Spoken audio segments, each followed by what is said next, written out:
company, and I'd like to say we're a company that believes in the health and wellness. And over the last 14 years that we've been in this industry, we've seen just some remarkable things about how cannabis and cannabinoids really provide the power to help people. I mean, we've met all the friends from Israel. Dr. Meshulam is the founder of Modern Cannabis. And when you look at all the research and things being done, it really makes us feel good that we can let the laws, help the laws that provide an opportunity for people to get relief from certain illnesses, both symptomatic and curative relief, having access to legal cannabis in the United States. I mean, I can only tell you as a CEO, watching people over the last 14 years apply for medical licenses and try to convince legislature of the magic of this plant for some people, seeing mothers with epileptic children see their kids stop shaking, or older people with Parkinson's or MS stop shaking, or just some of the things we do to relieve anxiety and nausea and simple things. It's amazing. Part of our mission is to build this business and put some science and time into it so that we can validate some of the folklore of all these stories into peer review quality medical journals like the New England Medical Journal. Marimed, sitting here in Boston, Massachusetts, I'm sorry, I got it. Medical advisor. Okay. So basically, the Marimed team has been together over 10 to 12 years, various members, and makes us sort of relics in this industry that's exploded over the last 5 years. My partner, friend, CFO here, John Levine, who's trying to help me with all these gadgets, he and I learned about the cannabis world back in California around 2008, and having involved with some opportunities out there, we were in position when Peter Lewis and George Soros started to fund referendums back east for medical marijuana.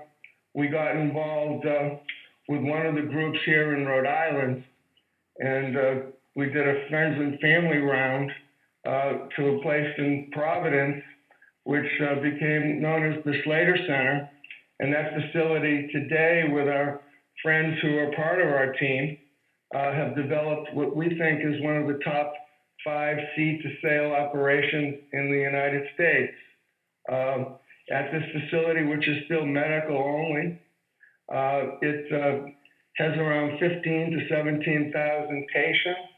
It does about 1,500 to 2,000 transactions per day, and everything is grown, cultivation, production, labs, testing is all done on this one location off of Route 95 in Providence. And when anyone comes there, they say, wow, this is a pretty interesting place. And that's where we started. When we put that facility together, we decided to make it replicable and scalable. And we started to, we formed Marimed and continued our place into other states. So when you look at who we are a vertically integrated multi-state cannabis operator. Our team has developed 14 cannabis licenses across 6 states. As I said before, we're dedicated to the health and wellness of helping people's lives and improving their lives and health through either CBD or THC or a variety. Over time, we've developed a complete portfolio of trusted brands that are some of the biggest movers in our states and other states. And obviously, we're going to talk about our early move into CBD that with our partner and investment in Gencana has become a very exciting opportunity for us and our stockholders. So I guess over the course of this slide, we're going to show where we came and how we're trying to consolidate some of the businesses that we built And when we started back in this thing back then, most of these states were not for profit, and the concept of owning equity in a stockless state not-profit didn't matter. So we built our businesses also back there. Investors were a little more squeamish about investing in cannabis. So we built our investment and we built our company around providing the consulting expertise to apply and win for licenses, to develop the real estate, to build out all these systems and procedures, and to put our investment on the real estate side so that when you look at our revenue historically, it's really come from rents and percentage rents and management fees and licensing fees. And that's part of why we just went to KCSA to change our messaging, because when we execute our plan for consolidation, we will take our rightful place as a fully integrated multi-state operator, seed-to-sale operation. And I think we're going to talk a little bit about CBD and emerging hemp and our medical board of advisors, which I think is very important. And obviously with our backgrounds in other industries about targeted marketing, we're looking to bring our expertise to other industries and now into this emerging cannabis industry. So let's see. Next. All right. To execute our plan, obviously we need a team, and I'm going to try to go faster with this, but we have a seasoned management team. Myself, I'm a lawyer by trade and a serial entrepreneur, and I've been involved in a lot of startups. Nothing as dramatic and as exciting as cannabis, but one of the startups we had was in sustainability and urban agriculture, which got us into cannabis. John Levine, my CFO and dear friend, has been with us in me over 10 years, and his background into commercial real estate and development has been instrumental in us developing a lot of the properties around the country. Tim Shaw, our COO, is an amazing man that developed some of our brands, but he's a savant in growing cultivation and understanding this industry. Dr. Zervikas, we call him Dr. Z. I met him 5 years ago. He's one of the great lecturers around the world on the history of cannabis and its medical properties. He's a doctor of neuroscience, and he's been teaching at the University of Houston. And recently he just took a sabbatical to come up here and to be our Chief Innovation and Science Officer.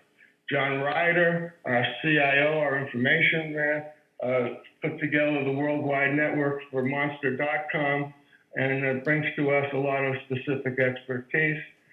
Phil Frankenberg brings our retail and is now running our CBD products division. I think on our board, our independent directors include experienced lawyer Ed Gilday, David Allen, who serves as audit committee on many public companies. And I think Dr. Eva Self, I mentioned her because she's also on our scientific board of advisors.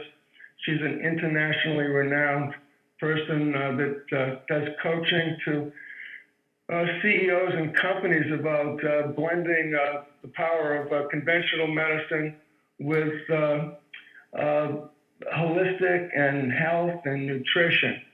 And she's been an advocate for cannabis, and she's taught at Harvard Medical School, and now she's providing a lot of guidance for us. Moving right along. Sorry. Next. All right, we're having a next issue. Did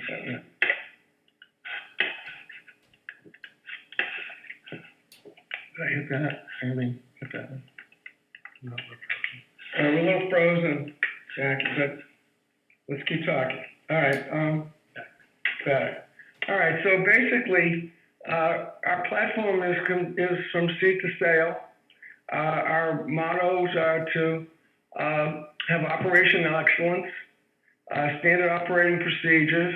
We built our situation in Rhode Island so that our expertise was replicable and scalable. We look to make our systems standard across multiple platforms. So from seed to sale, chain of custody, putting out proprietary brands, best in class, everything precise. You gotta have the same exact formula if someone's coming back for the same product. It needs to be the same, it needs to be precision dosed, and it needs to give them the relief that they are seeking. That's the challenge of this industry. It's getting better. This is now going from more of a hodgepodge cannabis industry to something that it looks, some days today looks like a consumer packaged data industry. We're expertise in other businesses with consumer data. We analyze people's behavior. We're forming new databases and target marketing. And as I show you later in the slides, we believe in science and education. There's a picture of some of the states that we're in. Obviously, we started in Rhode Island. Now we're branching out. Kentucky and South Carolina is where our partner, Giancana, is performing great hemp quality and production of CBD. We just recently put our products into Puerto Rico, which is an interesting market, and we feel bad for those folks that just had another a natural disaster in the last week. I think here's some pictures of some of the facilities in our cannabis THC business. There's the dispensary in Rhode Island. In Massachusetts, we have a 135,000 foot building that we recently opened, and basically in 70,000 feet of it. In Delaware, we started the pilot program for the state 4 years ago, and now we have two of the four licenses, and we're opening a third and developing 110,000 foot new production places. These little states have limited licenses, and as I tell some of my friends in Colorado, you know, there's 220 dispensaries in Denver, and there was only one in Delaware, ours.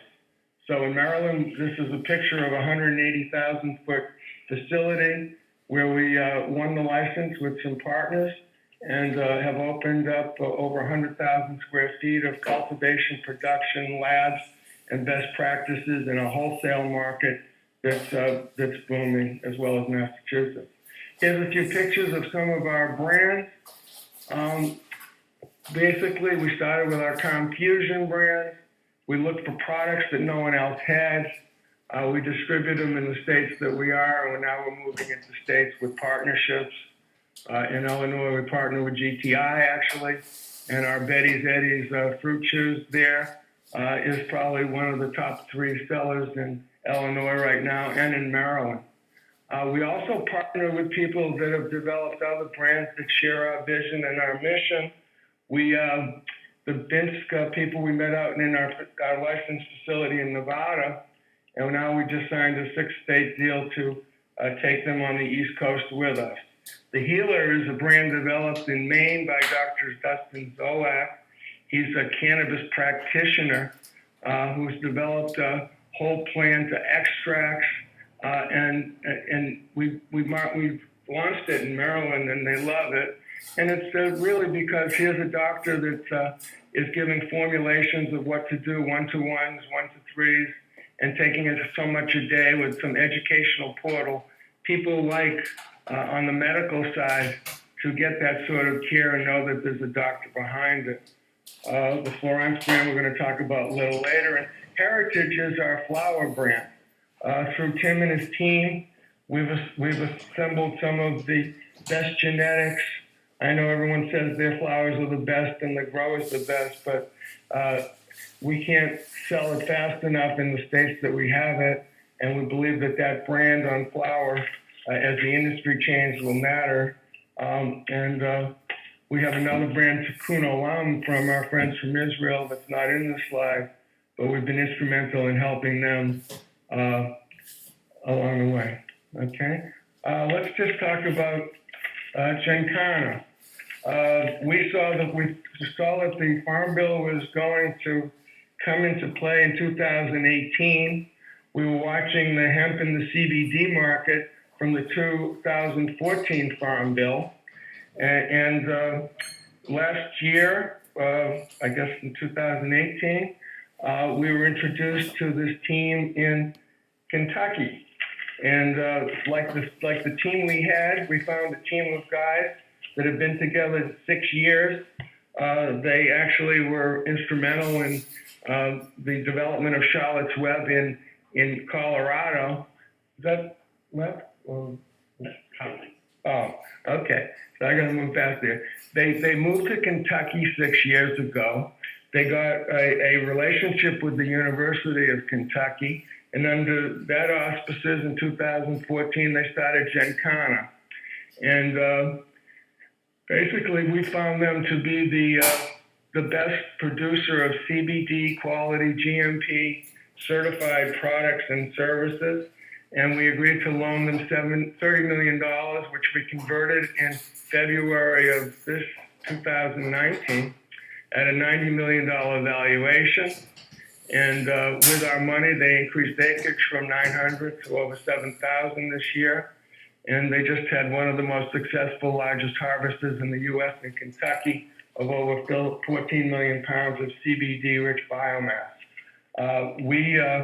We want to optimize our relationship, and everyone sees that the CBD market is very expansive and hopefully sustainable. Because of the Gencana, we formed a subsidiary of Marimed Hemp, and because Gencana supplies probably 5 of the top 10 brands in the CBD world, we just decided that we would create our own brands with our special expertise. And now we've leveraged that into a bunch of products that we've bought and developed. And with our strategic partnership with Gencana, we're involved in the scientific research with them that's been incredible. I mean, Gencana is the leader of the National Trade Association in Washington. They were just instrumental in getting the USDA to approve insurance for hemp crops. And they're at the leading forefront of science and innovation and in revenue. We're hoping that 14 million pounds of biomass will equal probably over $400 million in revenue for 2020.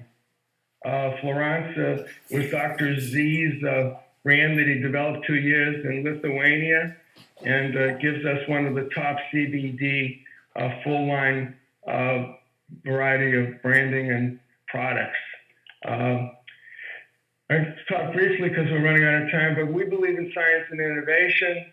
We have an investment in a company called Sprout that's in almost 100, 200 stores with in-store video and database. We believe targeted database and knowing what people are and getting them to tell us how these products work will lead to more innovation and drive further revenue and sales.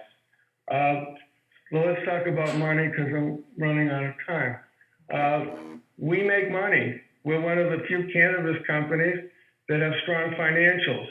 We've, as I said, 14, but we've now had 15 months of sustainable growth. Our profit was up dramatically in 2019, and our adjusted EBITDA rose as well. We're showing net income. I think this was a 6-month statement in 2019.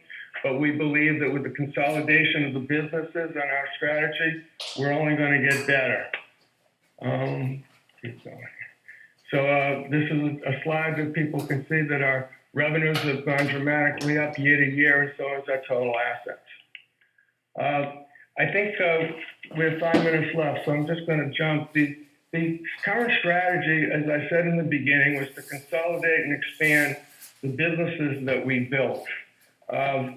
Obviously, instead of looking like a company that did 11 to 12 million last year with 50 people, we actually have developed and monitor and manage over 400 people in 6 states. And that when we combine those revenue, we will take our rightful spot. I mean, if you look on this side, you'll see that our revenue has just come from rents and fees and licensing and real estate. But when we complete the roll-up, we'll be a fully integrated seed-to-sale operation, looking like 400 employees doing $100 to $200 million in revenue at very high profits. The status of that, we've completed 2, and we're in the process of finishing the other 4. Next slide. So how do we say it? We believe we are a grossly undervalued stock. We don't, obviously there was an industry correction with all the public stocks this year. All my friends and other CEOs have had a very humbling experience. The $3 billion that Bay Street raised with all these on the CSE with all these RTO of US-based cannabis companies had to have a correction, and it did. We chose not to go to Canada. We stayed on the OTCQX. Unlike some of our friends that raised hundreds of millions of dollars, we didn't. We've only sold and raised money as we need it. We believe that we're not highly leveraged like everybody else, that we have earnings, that all our business units make money, and all of the companies that we are rolling in we're not overpaying for because we built them from the ground up. There are people, we've trained them, the jobs, the hours, the back office, and the top brands. We put it all together, and we believe that, you know, from a solidity we have the foundation, and we're poised to grow. I mean, obviously, we just opened Massachusetts, and we're just expanding in Maryland, and we believe that those revenues will start to be realized in 2020 and beyond. When fully built out, we'll have over 120,000 feet of canopy that can produce over 70,000 pounds a year. And just from flower alone, we probably can do $400 million if we could just get to the potential of what we have. In this model, we're just beginning our brands and our licensing, and it's all going to be strong. This slide here, just to show the 72 cents that when this was taken, obviously, when you look at Marimed's performance, it shows that our market cap is only 3.8 multiples when friends of ours at GTI are 12.6, which means that our stock, if we just took an average of 7, our stock today would be worth 200 times what it's basically selling for today. And when we look at taking what Gencana is worth compared to other companies like Charlotte's Web, our stock would be approaching $4. And what we need is to change our messaging, change our website. That's one of the reasons we went to KCSA as the leader in messaging in the cannabis industry. And we need to tell the world that we're just not a real estate consulting company anymore. We're a fully integrated, multi-state operator, seed to sale, excellent management team, excellent products, poised for growth both in the THC world and obviously with Gencana, the CBD world, where we're getting calls for products as far as Korea and Dubai. I think that's my 25 minutes. We have 5 minutes for questions. I have,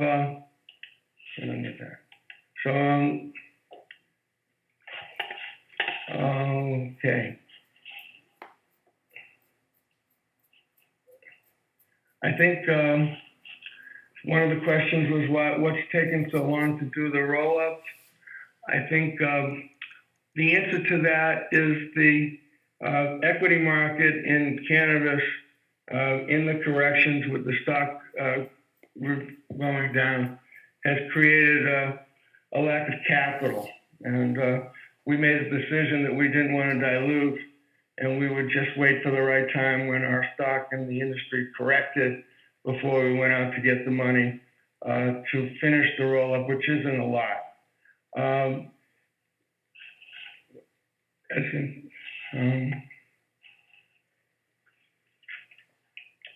Sorry, I've never done one.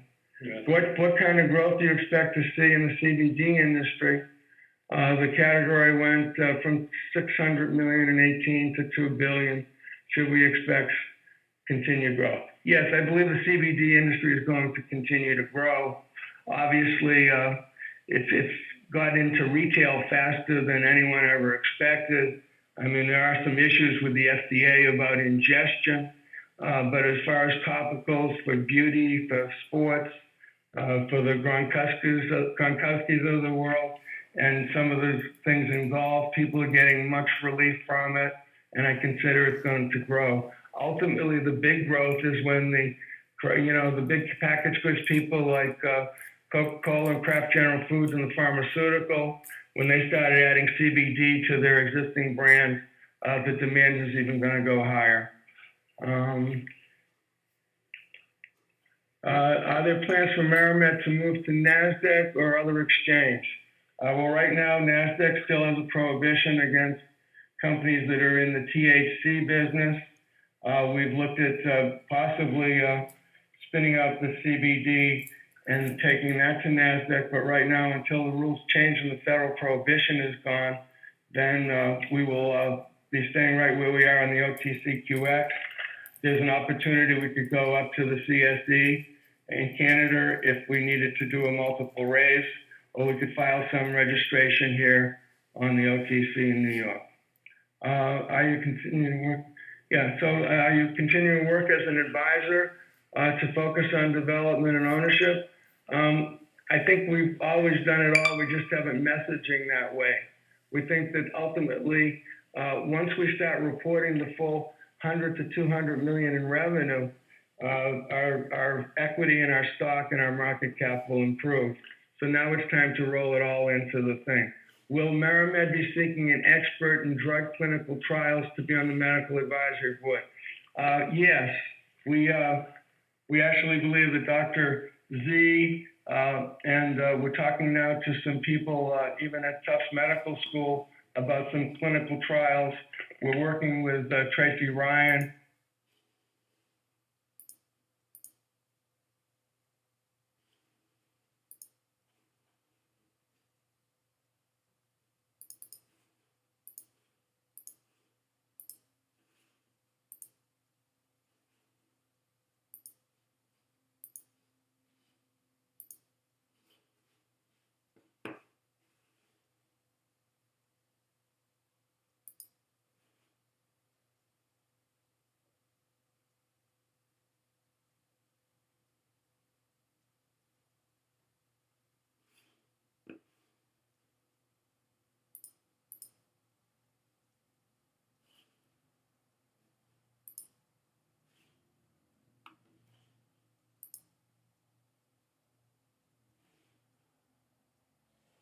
Hello and welcome to the Virtual Investor Conferences.com January 9th KCSA Cannabis Investing Event.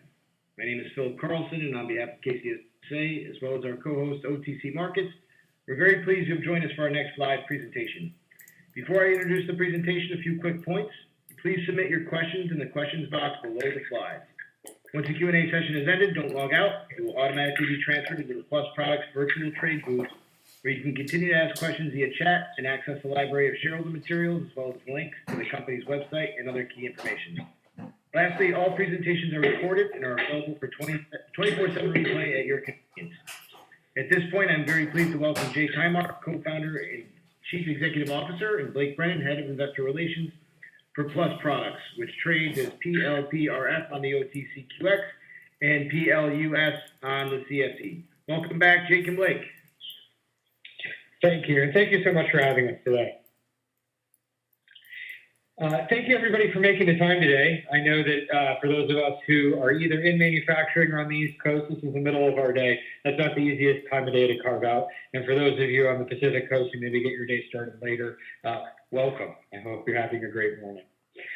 For those who are familiar with Plus, we are one of the leading edible cannabis companies, and we make both cannabis and hemp-infused products in California. For those who are not familiar, I'm excited to bring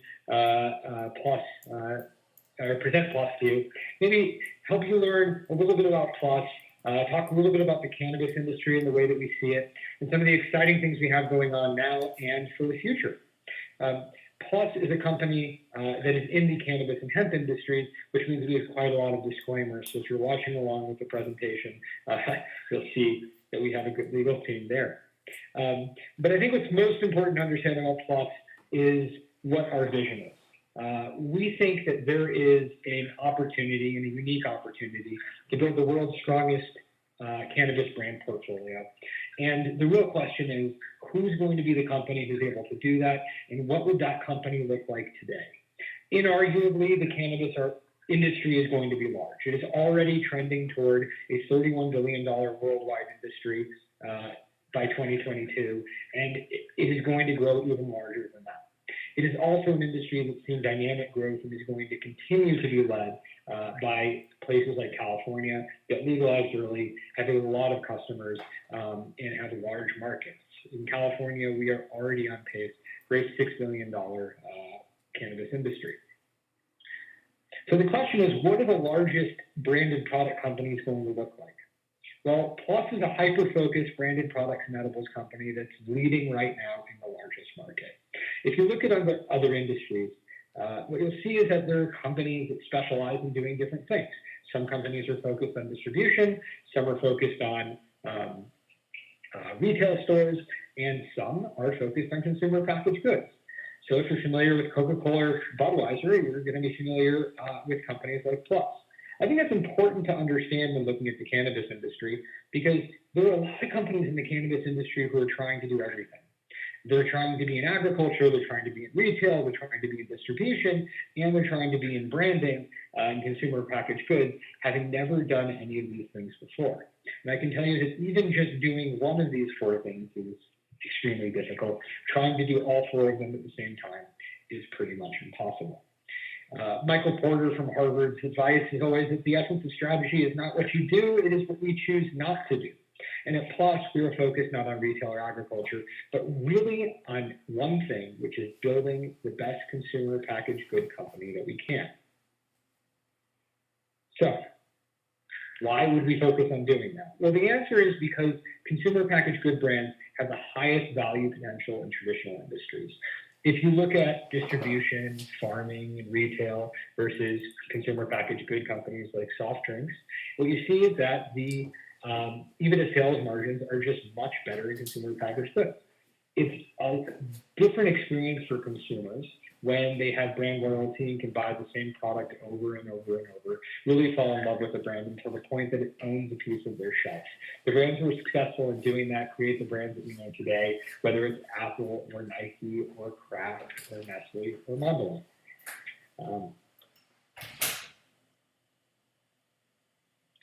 So then the next question is, well, if you're going to be a consumer packaged good company in cannabis, where do you start? Well, at Plus, we believe that brands are built by differentiation. That if you have different products, that's where you actually see the strongest brands. There aren't very many brands in things like paper clips, corn, or water because they're commodities. And therefore, they're sold primarily based on shelf presence and tactical things like that. You get the strongest brands where you're actually able to extract the most margin and have the strongest earnings in the category when you have real differentiation. In cannabis, what we found is that just like other industries like corn, the further on you get in the manufacturing chain, the more differentiated you are. The more differentiated you are, the more brand power you actually have. This is already starting to show up in some markets in the country where people in flower, concentrates, and vaporizers are having less brand differentiation than those in tinctures and edibles, and it's showing up in the price per unit. What you can see on this slide is that the price of the key categories since recreational legalization in the places that went recreational first, so that's Colorado and Washington, the price of flower has dropped precipitously and constantly. Unfortunately, this has remained consistent, and therefore, we believe that if you have a brand that's in flower, you're in the hardest spot to actually differentiate because you're primarily sold on price. If you look at concentrates and vaporizers, you'll see a similar trend. What we've seen in edibles and tinctures is actually that the prices have gone up. That's not something that I think will continue indefinitely. Of course, we'll see some leveling off here.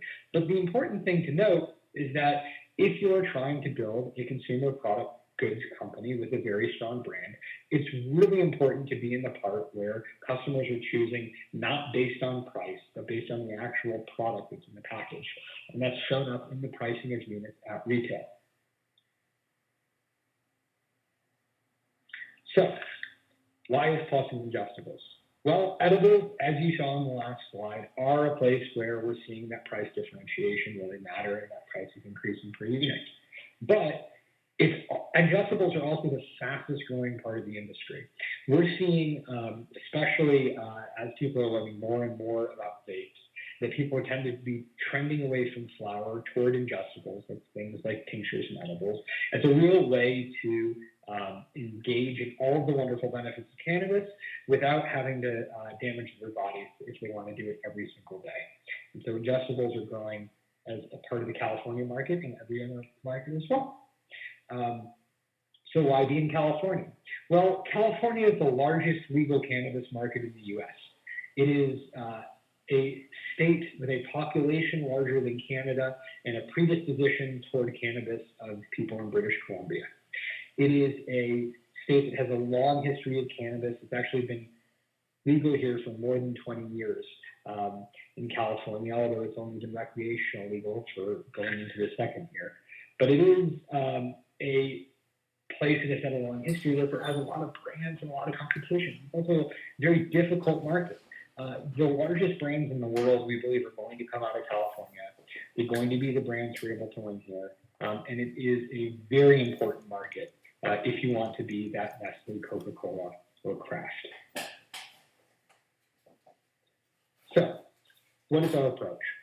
Well, we're taking the successful formula of winning here in California, and we've grown to be one of the largest edible companies here in California, to go to new markets. We're testing out new products, and then we're bringing them to these other markets. And we're going to be introducing new brands to continue to demonstrate our leadership here in California and actually reach different consumers across different segments. We think it's really important to use our capacity and placement here in California to try out all the different things that we can. Then when we know that they work, we bring them to other markets and compete. Being here in California is sort of like playing baseball in the major leagues, and then going to other states is like playing in the minor leagues. When you have the pressure cooker of having a really intense competition, you can then go to other places and actually demonstrate that your products work and work well. So our first objective at PLOS was to develop a winning strategy in California, and we consider this part of the process complete. When you look at the strongest brands in the world, whether it's Coca-Cola, Lululemon, or Walt Disney, each of them has two things. They have a portfolio of brands and elements that people know, but they also have a single hero product. For example, in the case of Disney, it is Mickey Mouse. In the case of Coca-Cola, it is the Coca-Cola bomb. It is the one thing that represents the entire brand. If you see it, you know what it is, and it is the thing that people associate most strongly with the brand. For us at PLOS, that is our iconic product, is our PLOS gummy. It is the product that is the top-selling edible in California. It's actually the number one selling cannabis product across all the different SKUs. So that's tinctures, vapes, flower, what have you. It has 2 times the number of units sold as the next best-selling non-PLOS gummy product. And that is our Mickey Mouse, is our sour watermelon uplift gummy. Our Unwind gummy is almost as well-performing as our uplift. It's the number 2 best-selling product in California, and it is the top-selling CBD-inclusive product in California. We think that it's really key to have that hero product if you want a very strong brand. So a little bit of context for those who may not know about PLOS. We have a leading footprint in one of the largest legal cannabis markets, which is California. We have about a 20% gummy market share in edibles. We consider that a leadership share. We think that there's room for companies like us to grow into a 30%, perhaps even a 35% market share in gummies, and that's what we're chasing here in California. But we consider ourselves very proud to be in the lead here, and it's not going to be an easy place to compete, but it's an important.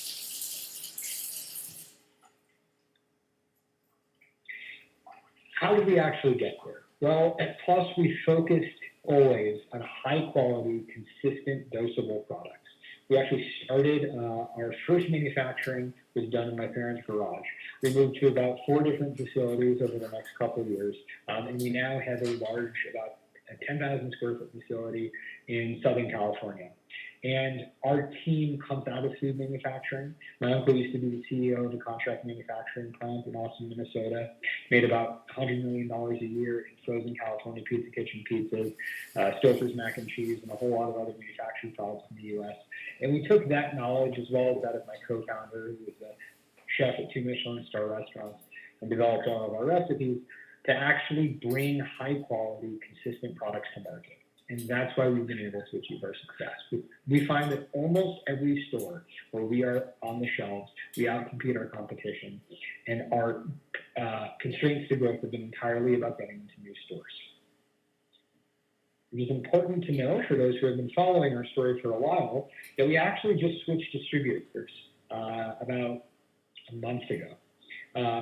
We were being distributed in about 290 accounts, and we're now moving to a distributor, Urban-Gro, which is in about 650 dispensaries. We have our own sales team, which controls a lot of accounts and makes a lot of the sales. And therefore, this transition to a new distributor, we were able to make this sort of thing happen because ultimately we control the accounts. We actually outstripped the capacity of our last distributor. We were making sales in places they couldn't place them, and really being in a place where we can singularly focus on manufacturing and branding and relationships with stores that have partners like Urban, or if we got with Urban, we would find someone else who can deliver the product for us, is a really key part of being successful. Because if you own the end customer, transitions like this are a lot easier than otherwise. And we believe that with the Urban team, we're going to be able to more than double the number of dispensaries that we're in here in California, as well as California's opening quite a few more dispensaries now as they slowly roll out a more legalized market here, as the infrastructure is finally getting in place to do that. We're really excited about Urban because the management team has a history of being in distribution. They understand natural food distribution, which really aligns with our product, and we found it a very successful transition so far. Our second objective is to grow a national presence through new markets, new products, and new brands. That means taking the knowledge of leading here in California, introducing it to new markets, taking our products that are leading and launching those, and taking our brands like Plus and then introducing those as well. We've launched two forays. One is a national hemp CBD product.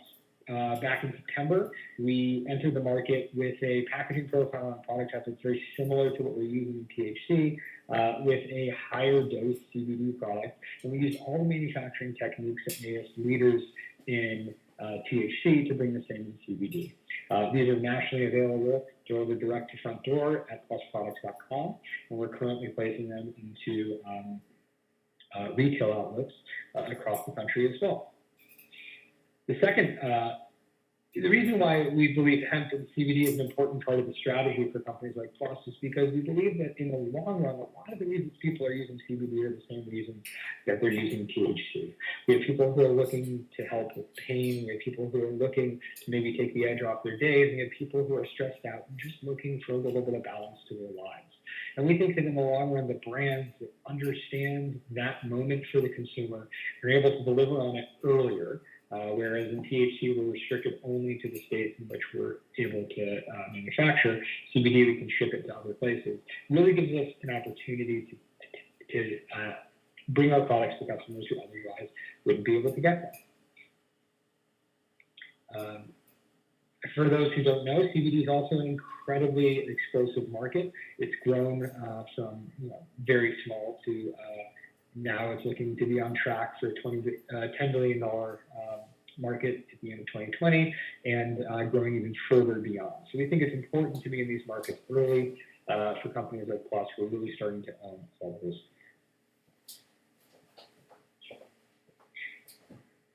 But CBD is not the only part of our strategy. We think it's important in the long run for those who understand THC and CBD and those who understand Plus to understand our belief is that it is a combination of CBD and THC that's going to be most impactful for customers in the long run. Therefore, we want to bring our THC products to as many people as we can, as soon as we can. And that's what we're doing in Nevada. We hit shelves in Nevada on October 5th of 2019. And that was about 3 months after we announced our partner there. It is a very important state, not just because it's a state that's got a developing cannabis market, but it's a state that has a lot of tourists. So if you want to really get a national brand presence, and you're already in California, which is the best place to do it. The second best is Nevada, where you have a lot of people traveling. After less than a quarter of being in the market, we're already the number 3 gummies brand, and there are more than 30 gummies brands in Nevada of size, and therefore we're very proud to say that our products have translated well. This philosophy that we have, the belief that taking products out of the most competitive market and putting them into other places will put us in a position where our product can actually outcompete others on shelves is starting to prove true. It's one thing to say it, it's another to actually do it, and that's why understanding our strategy in Nevada is so key to understanding costs. Here are the markets that we're really focused on for 2020 expansion and beyond. They are the cannabis markets where they are the most developed, they're going the fastest, as well as we believe it's important to be in markets as they get to size. We don't think there's that much of a first mover advantage in markets where they're not that large yet, because we believe confidently, like in Nevada, where we came later than others to market, but it was already a sizable market, that we can actually take our learnings in California and displace people on shelves with customers once they try our products. And the largest markets that we're looking at are Michigan, Arizona, Massachusetts, New York, and Illinois. They're all very interesting cannabis markets with dynamics that are individual to each state. We're also looking to Canada as well. As I mentioned, California is the largest cannabis market, but Canada is a very, very firm number 2. There are quite a lot of restrictions in edibles in Canada, as well as different provinces. We think that companies like Plus, who compete almost entirely on the quality of our product, a little bit less on marketing and packaging in developing our brand. Our brand is based on our products. Gives us a real advantage in moving into places like Canada, where if you can bring a product that is sold in a simple white package with just the name of your company on the front, but the actual taste, feel, and the way that the product works is superior, you get return customers, and return customers will bring brand loyalty. We are continuing to grow our product portfolio. We launched a second line of gummies last summer. We also launched faster acting mints last summer. And we think it's important for the Plus brand to be present in multiple form factors. We are an edibles company because we believe that the ingestibles are the part of the market that we're going to continue to add that differentiation. But within ingestibles, there are quite a few different form factors that we continue to explore. We're also expanding our brand into different brands. So if you want to be a branded house with multiple brands and be a company like Coca-Cola that has brands like Sprite in its portfolio, it's really important to understand different consumers, what people are actually using, and to speak to different consumers in different ways. I have a co-founder named Crunchy. This is Crunchy's Munchies, for those who are familiar with Wheaties boxes. Crunchy always wanted to be in the front of a Wheaties box, and now he's on the front of Crunchy's Munchies. This is a product that really targets consumers who are looking for a very high-dose product in a small form factor. There are people in the market in California who eat hundreds of milligrams at a time. I certainly can't handle more than about 3, so I'm quite impressed by those people. And this is a product that really speaks to them. We started rolling it out in a few shelves in California, and the tests have gone really well, and we're currently ramping up production here in our Adelanto, Southern California factory, which is where I am today, to see some of the first products come off the line. So that is all about our strategy and what we're doing, but I think it's also important to understand our management team and really our positioning, because it's going to be key in the next year or few years for this industry to have the right people in place and to have a healthy cash position so that as other people are maybe not, who don't have those two things, you can actually take advantage of that, especially as a public company, both in competition and in acquisition and merger activity. Our team is really constructed to direct a company that is a consumer packaged goods company. So I'm Jake, I'm the CEO and co-founder. My background's in technology and product management. Jen Tung, who's our chief risk officer, has managed quite a few companies through very risky times. She was at Facebook and then Uber after that. If you really want to know what you can and can't do in this industry, and how to grow really quickly without getting on the wrong side of regulators. Having somebody like Jen who's done that her whole career is absolutely essential. If you want to be a solid public company, you need strong financial health as well. We have both Craig Heimark, who was the Chief Information Officer at UBS and on the board of Deutsche Börse, the German Stock Exchange, as our chairman, and John Paul, who's our Chief Financial Officer, who has more than 25 years of experience in CFO and private and public company roles. And they're very, very key.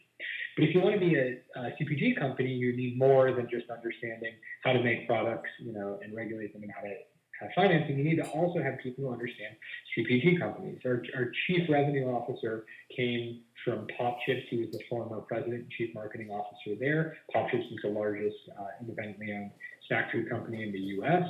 And before that, he was the VP of marketing at the Wonderful Company, which sells things like Palm Wonderful and pistachios and cuties and halos, oranges. Ari Mackler, who's our chief science officer, was the VP of Clinical Development at the Wonderful Company, and he specializes in really the public understanding of science. If you want to close what we call the performance marketing loop and actually have products that work better for people, and people understand that the same way that people understand that Gatorade has electrolytes, and electrolytes help you if you're thirsty, you need to have a scientist who can not only help you come up with the studies with universities to actually prove that your product works, but make sure that people in the public at CNN understand those stories as well. And that's really Ari's specialty. There aren't that many people in the world who've done that, so he's a key part of our management team strategy as well. If you look at our, for those, our financials are published quarterly. Our financial highlights from Q3 are about $3.6 million in branded product revenue. That represents a 38% year-over-year increase with a strong cash on hand position of about $22.3 million. So that's Plus. Quick company snapshot. I'll reiterate, we are the best-selling cannabis product in California, best-selling gummies brand in California, about 2.5 million units sold since January of 2018, and we're in now more than 400 delivery and retail stores with a strong cash position. So I'm going to pause there and ask Blake, who is our head of investor relations, to handle the question and answer portion of this conference. Blake, go ahead and if you hopefully filter through the questions, you can ask them to me and then we'll answer them. Sure. Yeah, absolutely. One quick clarifying thing for you there at the end.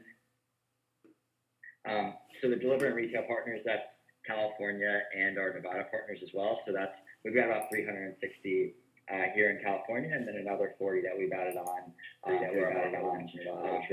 really excited. We're really excited to how that's gone so far. Yeah. So quick question here that I think you can walk through. I'm not sure how much time we'll have, but Dennis wants to know, just talk a little about how the black market impacts our business and what we're doing to ensure that as the market grows legally, that we're at the forefront of market share there. Sure. So for the latest estimates in California, that about 2/3 of the market, at least, if not 3/4, are black market. That means that if those were to be in the legal market, where we are the leader, we believe that our revenue would double or triple, not quadruple, just from a transfer of that market over to the legal one. In states like Colorado, the estimates are that only about 20% of the market is still a black market. California has had some issues in their rollout. It greatly impacts our revenue and our growth. It looks like they're starting to actually regulate here. One of our largest competitors was a company called Kush that was operating in both the black market and the legal market. Jen Kung, our chief risk officer, has put incredible controls in place to make sure that across our company, we're on the right side of any issues and making sure that we're only doing things in the legal market. And that, resulted, Kush was seized by the government and shut down about 2 months ago. And we hope that the combination of increased enforcement activity as well as continued license issuance by the state is going to continue to open up this California market. We're a leader in the National Cannabis Roundtable and a few other lobbying groups here in California, like the Cannabis California Industry Association, to help make sure that it's happening as quickly as possible. I think that companies like Plus are taking a leadership position, but ultimately it's really up to the government as to when they start enforcing. Our job is to be able to make sure that we win when they do. Great. Thanks, Chip. We've got another question here that asking about sort of how we're thinking about the international landscape. Obviously we've already touched on Canada for our THC expansion, but maybe there's obviously the hemp opportunity as well. So maybe you can touch on that as well.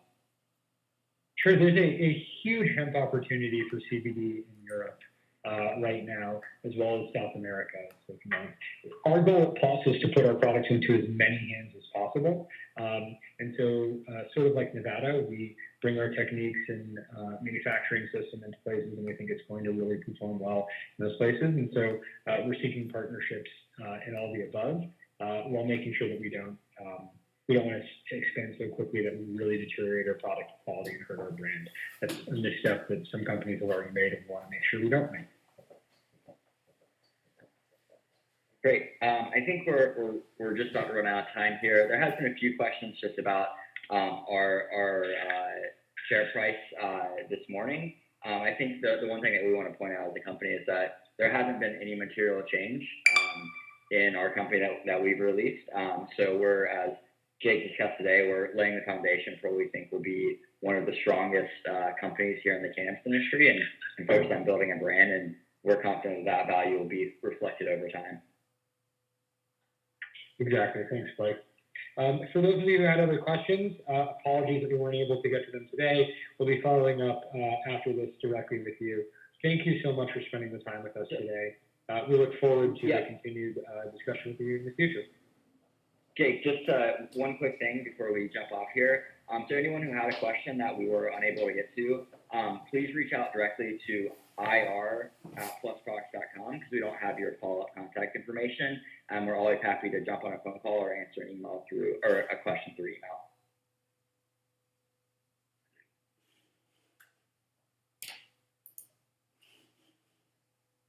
At this point, I'm very pleased to welcome Everett Knight, Executive Vice President of Strategy and Investments at the Valens Company, which trades as VLNCF on the OTCQX and as VLNS on the TSX.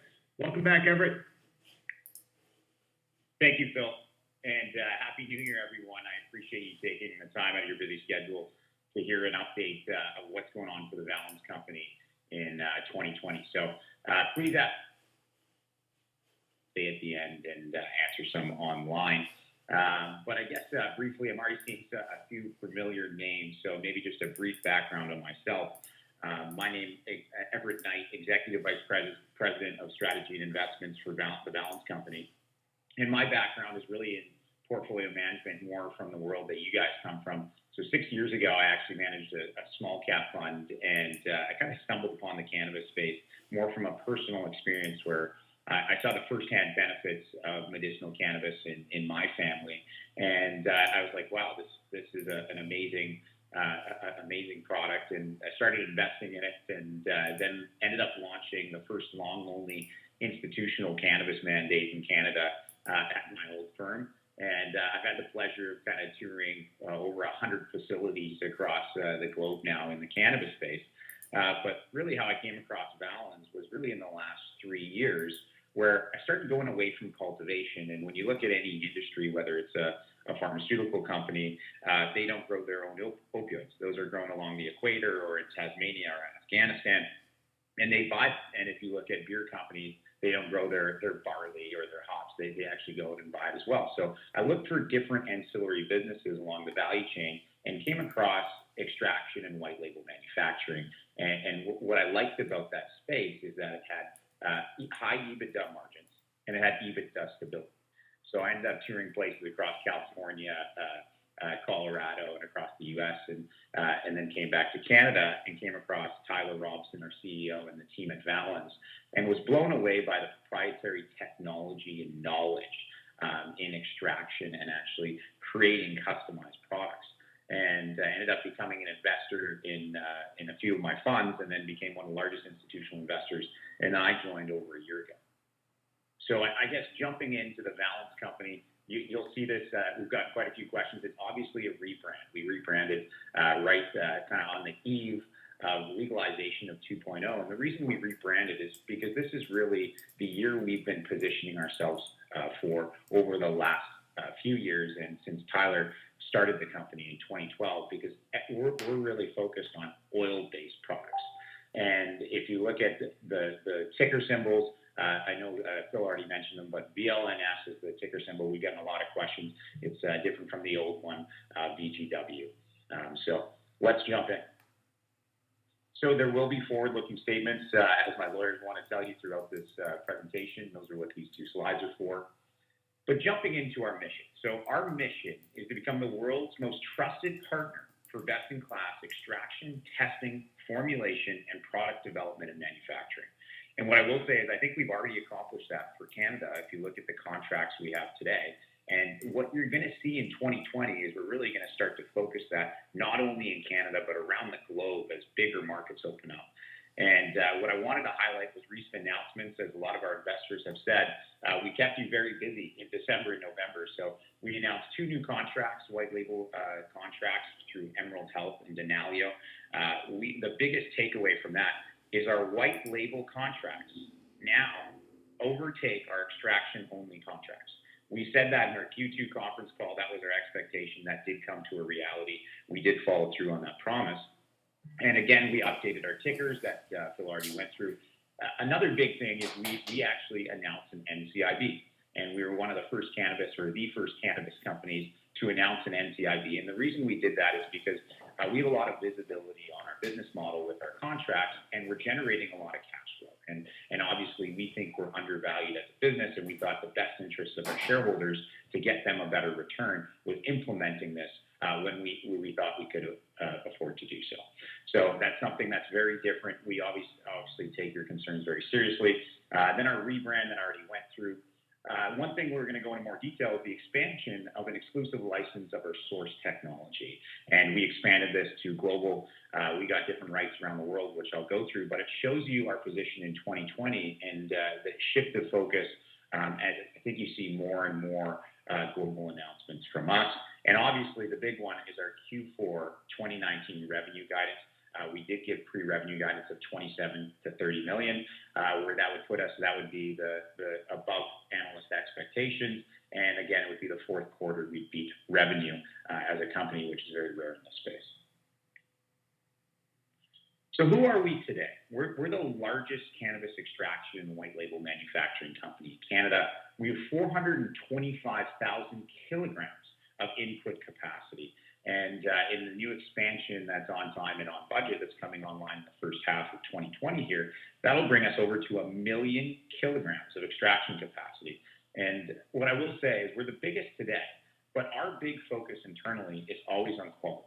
So I don't know if we're going to be always the biggest in Canada, but what we differentiate ourselves on and take pride in our team is always differentiating on consistency and quality. And I think when you look at patients and consumers as you go global, and they want a consistent and they want a high quality product, and that's what we want to do for our customers so they can have the best foot forward to their consumers. So our belief, this is my favorite slide in the deck because it shows you where the market is going and where we think it's going. So in 2016, 29% of the market in the U.S. was oil-based products. 71% was dry cannabis. Now, if you look at 2018, it was really 50-50 or almost 50-50. So huge growth in a short period of time. And where we think that's going is it's going to be 75% plus oil-based products. And the reason we think that is for 2 reasons. One, I have never met a doctor that wants you to smoke cannabis. And 2, if you look at the incremental consumer coming online, even more mature markets like Colorado, California, the incremental consumer wants a more convenient method of consuming cannabis. They don't want to roll a joint. They want it in different kind of, they maybe want it in a beverage so they can consume it with their family or whatever format. But if you look at the growth rates and in kind of 2018, I did a chart there, you can see how big those oil-based products are and those are growing every single day, even on recent data here in 2019.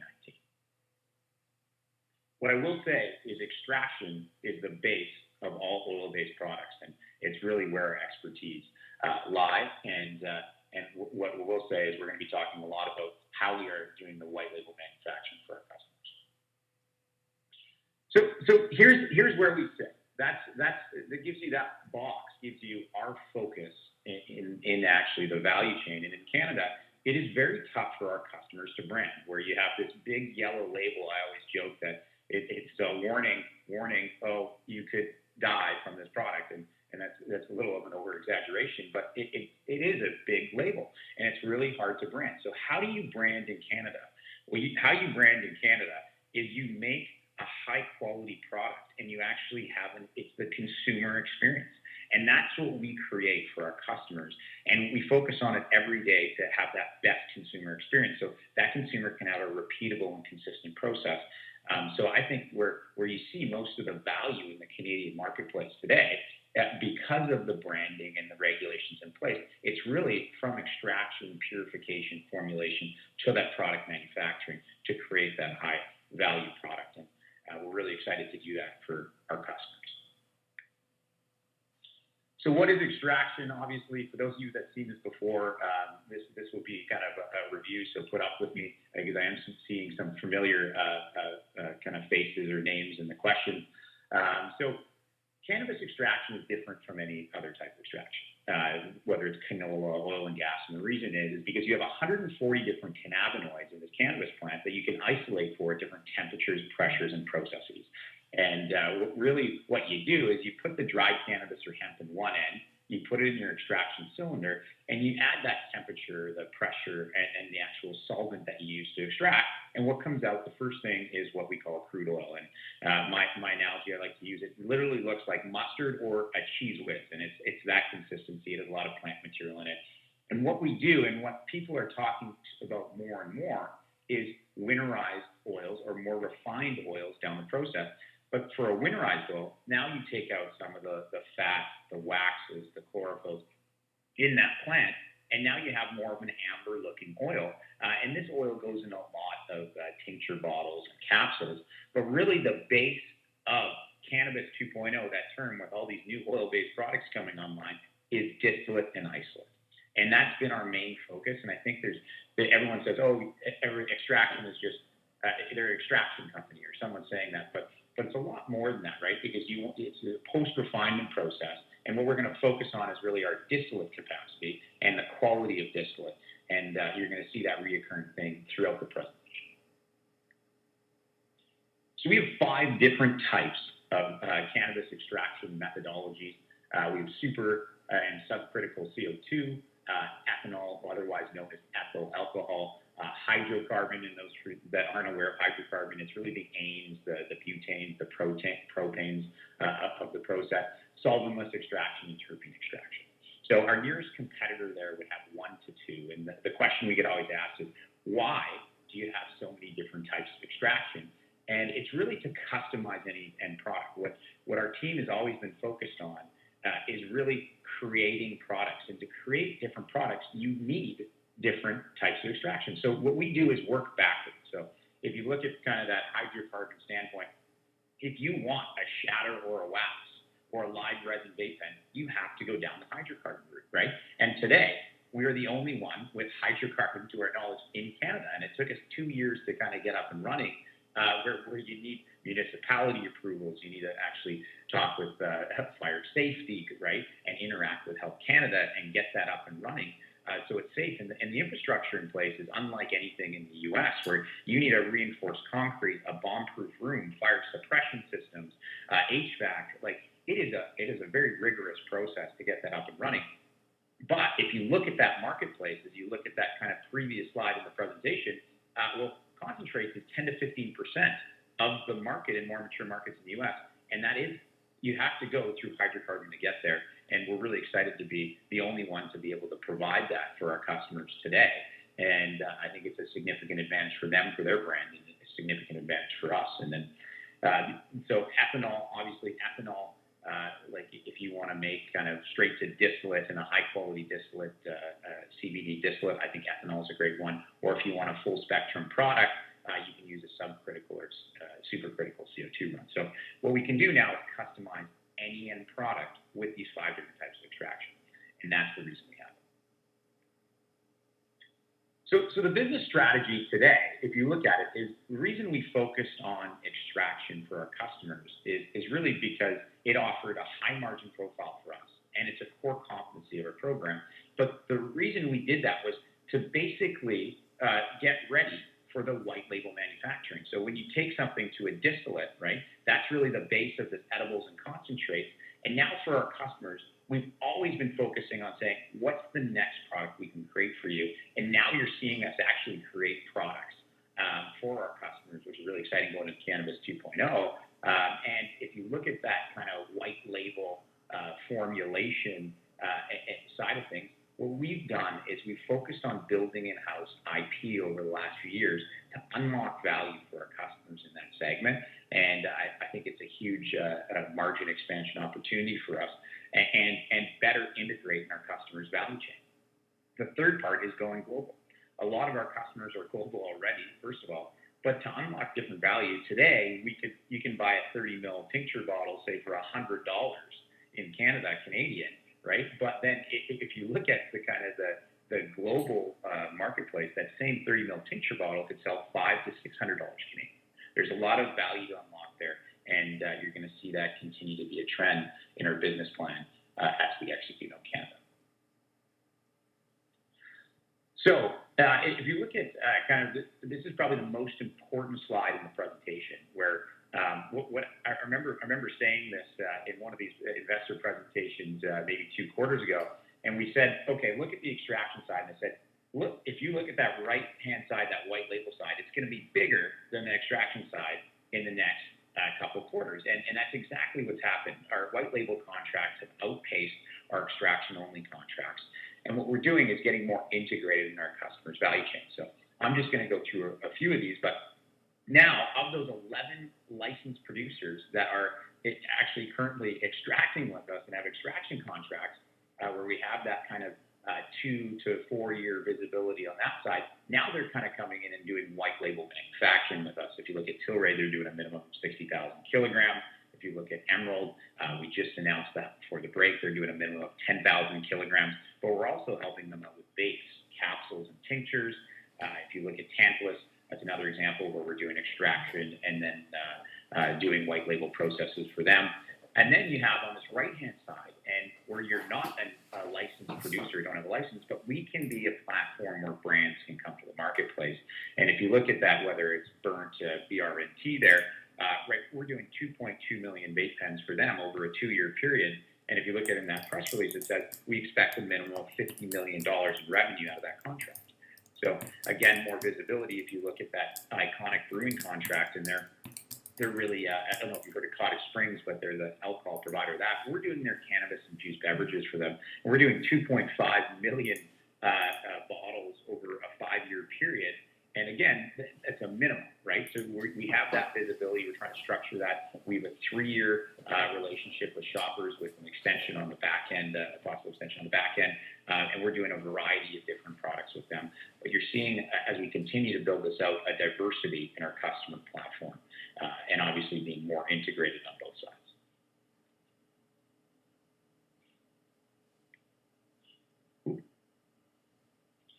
So testing, I want to spend time here. It's not the sexiest part of our business, but it's probably one of the most important, right?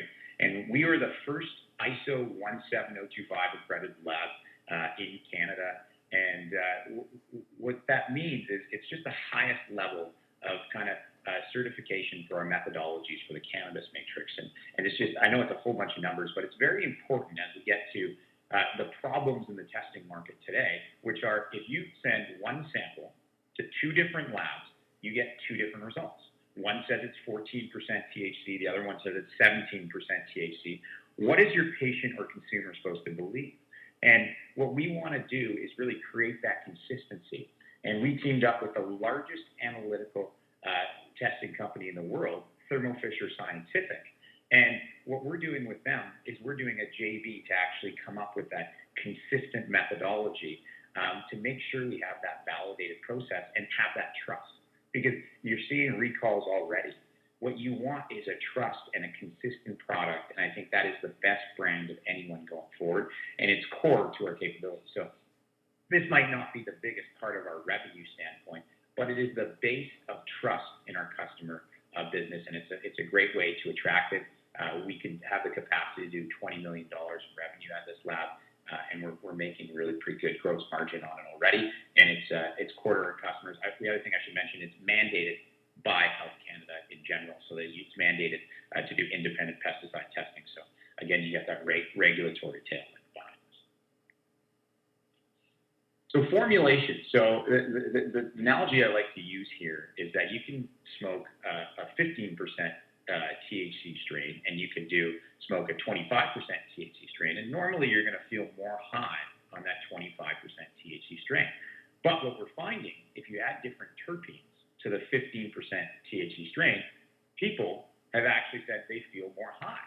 And what you're seeing is the interaction of cannabinoids and different molecules in the plant.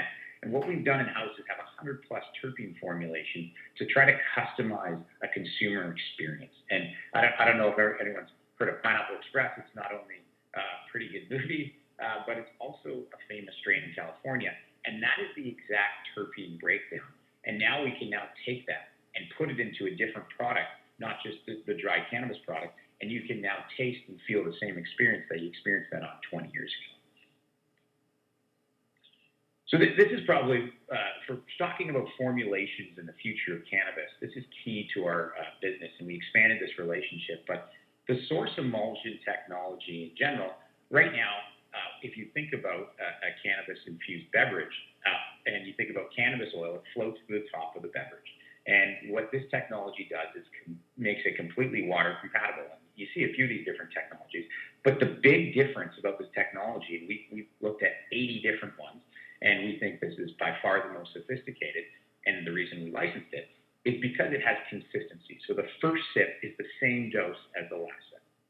And we have the longest shelf stability studies on a year. They even have some products that they have data on for 2 years of shelf stability studies. I don't know anyone even close to that. And when you look at kind of shipping it to the actual retail location or the distribution hub or the provincial retailer, and then they put it into the store, and then you buy it, and then you put it in your fridge, you need stability. And then the most important thing is the onset and offset. So right now, if you have a cannabis-infused beverage, it takes around 30 minutes to 2 hours to actually feel the high or the impact of the cannabis.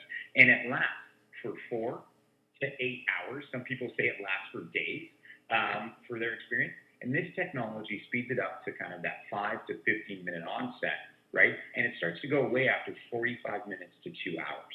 So what does that remind you of? That reminds you of a beer. And the reason that beer is sold in the six-pack is not only because alcohol companies want to make more money, because it's social. And this really breaks that barrier for cannabis-infused beverages, edibles, and we can even put this in an IV down the road, but it makes it convenient and people can start to plan their day around their consumption. So this is our platform. So in Cannabis 1.0, before this 2.0 happened, that's what we were doing for our customers. Tinctures, two-piece casts, soft gels, and oral sprays.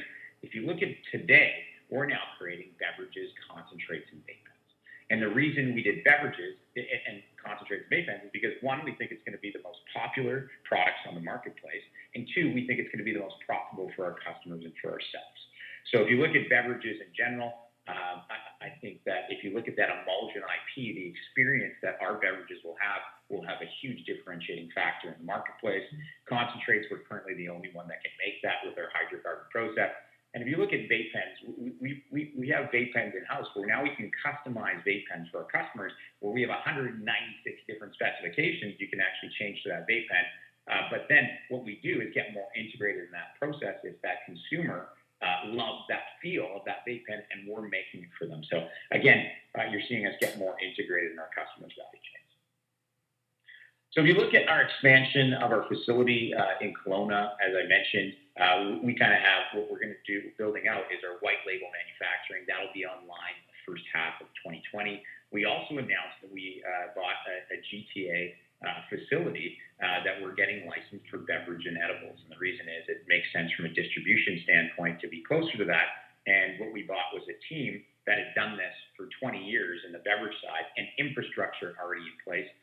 So we're very excited to build that out as well. But these are some of the kind of game plans and some of the announcements that's obviously in developments of the company as we move forward and build those out. So as I said, what we've focused on is less on input capacity, Dave, and more on distillate capacity. So the distillate capacity that we have today is 25,000 kilograms. And the reason I say that is because that is the most important thing. It doesn't matter what your input is. What can you actually put in the product? But we're the largest one in Canada today. And what we're doing is innovating on different technologies. And one of them is centrifugal partition chromatography. So how do we get more integrated in our customers' value chain? Well, that's just a fancy way of saying we're going to spin around molecules and separate different molecules out of the plant. So we're going to separate out CBC or CBN or these rare cannabinoids, but we also can separate pesticides out. We have gotten product in-house that has had pesticides, and we've had to send it back. And the reason is because as you have more outdoor grows, et cetera, it's just a reality of kind of having, if you're down the street from a golf course. But now in our new facility, what we're going to be able to do is actually remove those pesticides for our customers and further help them and make them more profitable and us more profitable at the same time. So we have a lot obviously going on, but the main thing I want our shareholders to know is we're focusing on delivering on the existing contracts we have today. I think we have a great business model where you have these 2 to 5 year extraction and white label contracts today. And what we do is have that visibility and that revenue coming from those contracts. And what we want to do is we're a great business if we just deliver that, right? And we want to further develop our capabilities by building out Kelowna and our GTA expansions to get more products for our customers.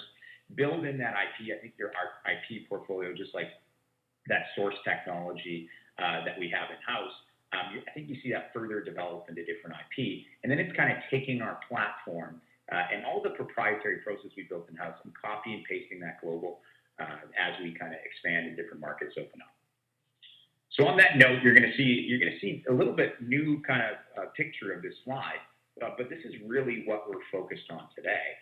Is building up. So obviously Canada is our home base, but as we expand globally and you have 700 million people in the EU, there's bigger markets that are coming online, and we want to be there as they open up. So what you look at what we're doing, we're obviously looking at building out a low-cost strategy in somewhere like a South American country, Colombia, Peru, Uruguay, Brazil, where if you look at the actual cost to grow cannabis there are between 5 to 10 cents. Where if you look at recent quarters of everyone here, it's really in $2 plus. So for us, it makes a lot of sense to export oil into different countries as they open up from a low-cost jurisdiction, and obviously looking at strategic countries. What I will say for this is that as we look at strategic countries to go into, what we want to do is make sure that we can supply that country in general, just in case different barriers come up around that. Moving on, just because I know for time, I do want to get to a few of these questions, and again, I'll stay on after. But this is one of my favorite slides. So if you look at this slide today, what I want you to know is we have a lot of cash on the balance sheets, so 51.7 million, 8.7 in the money securities. We do have a lot of cash on the balance sheet, and we're currently cash flow generating today. So if you look at our third quarter, we did 16.5 million in revenue, 9.8 million in EBITDA on the right-hand side there. And if you look at that, that was actually more EBITDA than revenue in Q2. And for my PM days, that's the most I've seen I've never seen EBITDA beat revenue a previous quarter.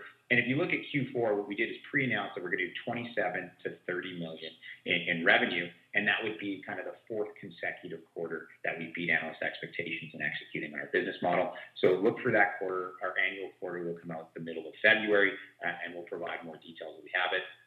One metric that we added in this time is this dollar per gram. What we want to evaluate us on is the dollar per gram as we get more white label products on the side. You can see that that's increasing from our extraction only. So it went from 61 cents in Q3, and if you look at kind of the pre-revenue we're guiding, it's going to be around $1.17, right in that range for that dollar per gram going into that. And we want you to continue to evaluate that on that metric, along with EBITDA and actual earnings.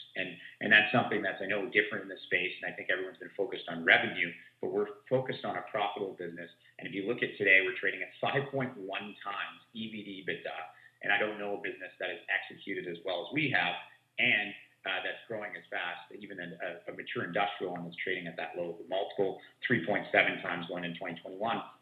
But we're also trading at under a 10P multiple if you look at the average analyst estimates as well. So what we want to do is continue to execute and hopefully justify a higher multiple. So this is kind of the last slide, and then I'll answer some questions here. But this is what we benchmark ourselves to. We now have the most amount of toll processing and extraction agreements. We have the most white label contracts to our competitors. We are the largest today. We have the widest range of methodologies for extraction, which is 5. We're the only ISO 17025 accredited testing lab in Canada, which shows the consistency and trust that we put with our customers. We are focused on now going global and getting that EU GMP certification. And if you look at even the organic certification, I think that marketplace is understood today. But as you go into cash flow from operations, you see, and net income, you see how well we do to our competitors. And the one thing I'll say, that net income made us the most profitable cannabis company in North America, ex biological asset fair adjustments. So, I mean, we are now the most profitable company in the cannabis space, and we want to continue to focus on that and execute for our customers. So, I'm seeing that, okay, 11:28 from a time here. So what I'll do is I'm going to answer kind of a few questions here, and I see kind of a few different ones here. I'm going to try to start at the beginning, and then what I'll do is I'll stay on after and make sure. So someone asked about our CGMP certified space agreement that we announced in December. So what we did is, for those of you that don't know, we announced that we've gotten a relationship with someone that actually has a CGMP facility that is what we can do short term is do strategic things with them as we go to export for different countries. It was a strategic relationship. I can't give you any details on location and who they are, but what you're seeing is how we build out our international platform. We're now getting different assets to make sure that we can actually export internationally. And if you look at Germany, for example, it had 400 patients at the beginning of 2017. Now it's estimated that it has over 60,000 patients today. So you see in the rapid growth, if you look at Australia, right, 1,000 patients to almost 20,000 patients. So you're seeing these markets open up, and a theme for 2020 is you're going to further see those expand and different markets open up is our belief. And I think relationships with that, along with getting our own EU GMP certified facility, will actually open up doors on that front. I think I have time for one more question here, and then I'll stay on after. If you look at when will Valens be moved to the NASDAQ? We are closely considering it. We uplisted the TSX Venture. We are looking at both for the TSX and the NASDAQ. And if you look at the VLNS symbol, the reason we went to a 4-digit symbol is that we have the flexibility to do that as we go kind of internationally, and that's more of a consistent way of doing it. So we just got OTCQX.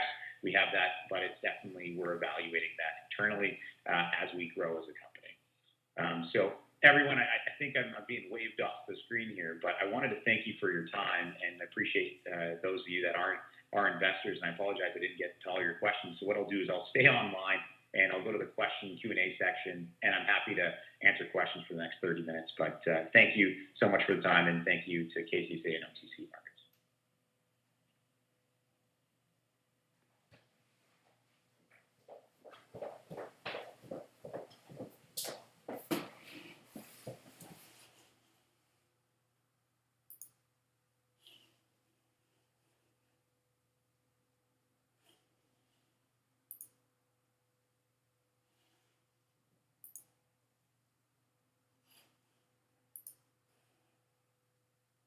And that, we've had a lot of these presentations and the story's pretty well out there. I'll try to move quickly and get to some Q&A, as I know there's some pressing questions that people would like to hear answered. So starting off here, of course, we have our disclaimer that everyone should read quickly.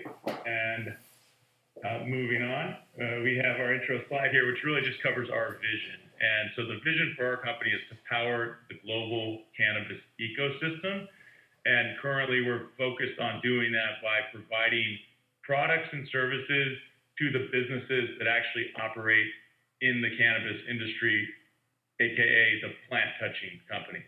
So our job is we don't touch the plant, but we need to support those businesses that do with valuable products and services, and we've been doing that at a greater scale than anyone in the sector.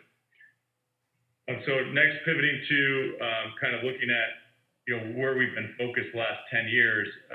We've sold a lot of products, we've offered a lot of services, we've created a lot of value for our customers, but really what the last 10 years has been about is developing this network, a network of large MSOs and Canadian LPs, a network of leading brands, a network of mom and pop operators.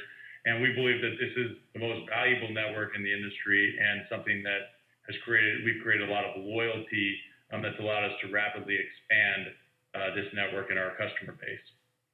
So talking a little bit about the industry, everybody knows this industry is taking off. It's funny, given the recent turmoil in the public markets for cannabis stocks. I hear some people say, "Oh, is the market? I hear the market's just not doing well." I say, "Well, what market are you talking about?" Because if you go to the consumer market, you read headlines like $3 million sold first day of legalization in Illinois. Stores run out of cannabis in Illinois. I mean, the demand is just crazy for this product, and it's only ramping up. So I caution people to not get confused. The growth is there. The market demand is at an all-time high and it's continuing to grow. And don't be dissuaded by what's happened in the capital markets. And ultimately, that's going to correct itself because we look at this category growing from 20 billion to 80 billion. And ultimately, we see beer shrinking a little bit, but long-term, cannabis is going to be a larger market than a lot of these other ones on the chart here. So it's an exciting time to be a part of this, despite some of the headwinds that the industry has faced.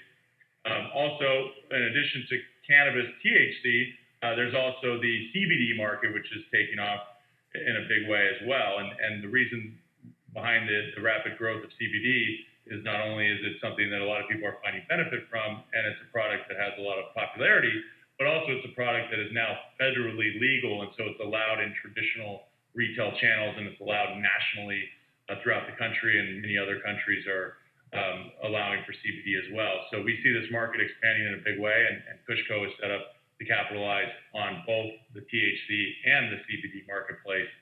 So there's opportunity for us to grab share in both areas. Next, just want to highlight something that we're very proud of here, and that's the fact that we believe we're involved in more legal cannabis and CBD transactions than any other company in the world. And so what that means is if somebody goes and buys a CBD product or a cannabis product off the shelf, there's a high likelihood that we had something to do with it. We either created the packaging, or we created the device, or we distributed something that has something to do with getting that product to market, help create the brand, offered a service, et cetera, et cetera. If you're picking up a product, there's a high likelihood that KushCo was behind it in some form or fashion. So looking at what we do, this is our ecosystem of products and services, what we're offering today. And again, given our network, we can easily expand into new stuff tomorrow.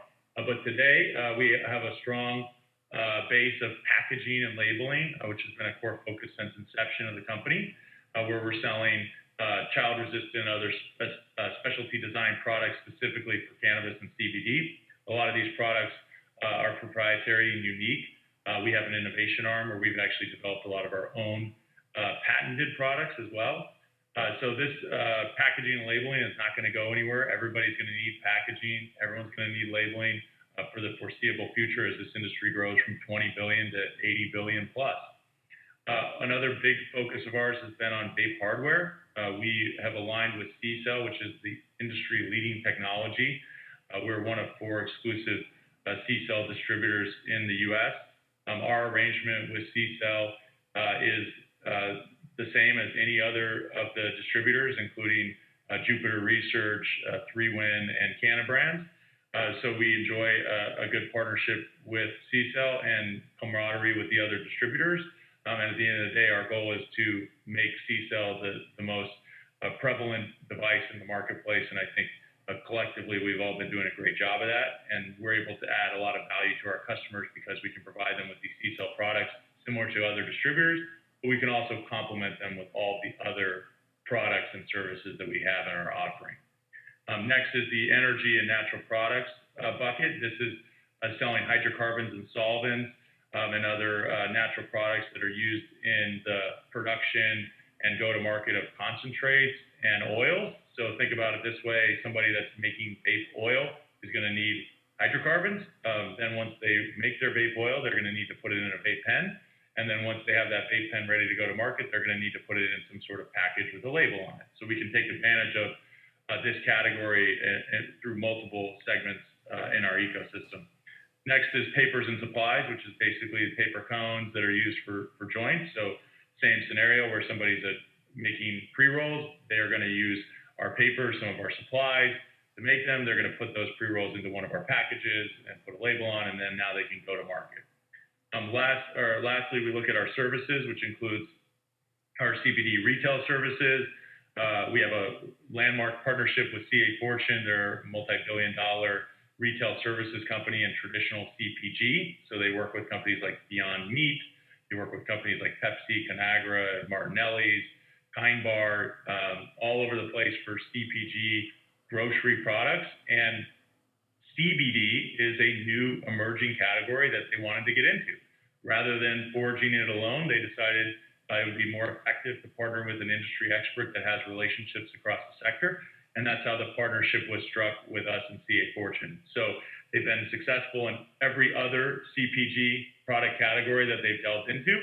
There's no reason to believe that they won't also find significant success in the CBD category, especially given the fact that now we're 50-50 partners with them on the whole category for the next 5 years. So that's a landmark partnership, but also being complemented with other internal resources to penetrate channels outside of grocery, channels like convenience, conventional channels, beauty, pet supply, et cetera. So our job in this retail services division is to partner with brands and then help them get activated into hundreds of thousands of doors throughout the country, whether it's grocery channels through our partnership with CA Fortune or whether it's other channels that we're going to manage ourselves. So the brands love it. There's going to be a lot of CBD products moved at the end of the day. And what that means is that we now have an opportunity to talk to them about their supply chain. Where are you getting your distillate and your crude? Where are you getting your isolate? Where are you getting your biomass if you're a processor? And that pivots us into our hemp trading business, where we can essentially say, we can help you source these items. We have a network of farmers that are producing high quality biomass. We have a network of oil processors that are producing high quality crude and distillate and isolate. And if you're in need of these products, if you're a brand, certainly you need them. If you're a processor, you need biomass. We're your go-to source. And we open up our hemp trading desk, leveraging our existing relationships, and we've already been booking meaningful revenue in this category. So those two make up the majority of our services division. So just to double down on the CBD market from seed to sale that we're able to help facilitate, we have our network of farmers. We work with third-party independent testers to verify and solidify. We help broker those transactions of hemp to the processors, who then, of course, want to process into either oil that can be formulated into finished products or isolate that can be formulated, and then those products sold to brands. And then ultimately, through our retail services, we're then taking those brands and we're activating them into retail channels throughout the country. Next, I want to take a quick look at some of our recently reported fiscal Q1 2020 highlights. Highlight is a net revenue of $35 million, which is up nearly 40% year over year. A little disappointing for us that we weren't able to grow quarter over quarter. We've grown 20 plus consecutive quarters up to this point. Now we had one quarter of a slight dip, but it was as to be expected, given the headwinds that we faced during our Q1, which was right in the middle of the black market vape crisis, where we saw a pullback in our vape sales around 30%. And that was something that we believe is to be temporary in nature, given the fact that consumer vape sales are now rebounding, and given the fact that favorable legislation seems to be prevailing in most of the large markets in which we operate.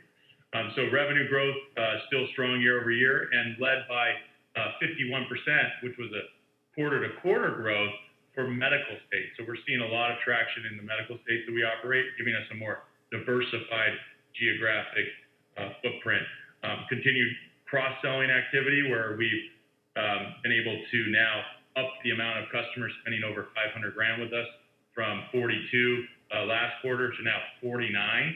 And the customers that are spending $1 million with us in a trailing 12 months are buying on average 81 SKUs. So a lot of people look at our company and say, well, what makes you so defensible long term? Well, of course we have IP, of course we have exclusive and proprietary distribution arrangements, and we've got unrivaled infrastructure and quality customer service, all of those things. But in reality, we also have a big moat because of the pure depth of our portfolio and the amount of products that we're now penetrating these accounts with. So my example is if we're selling somebody 81 SKUs and a competitor comes and says, hey, I have a similar SKU at a similar price, are they going to say, yeah, let me jump ship from Kush and I'll buy 2 SKUs from you and I'll buy only 79 from Kush?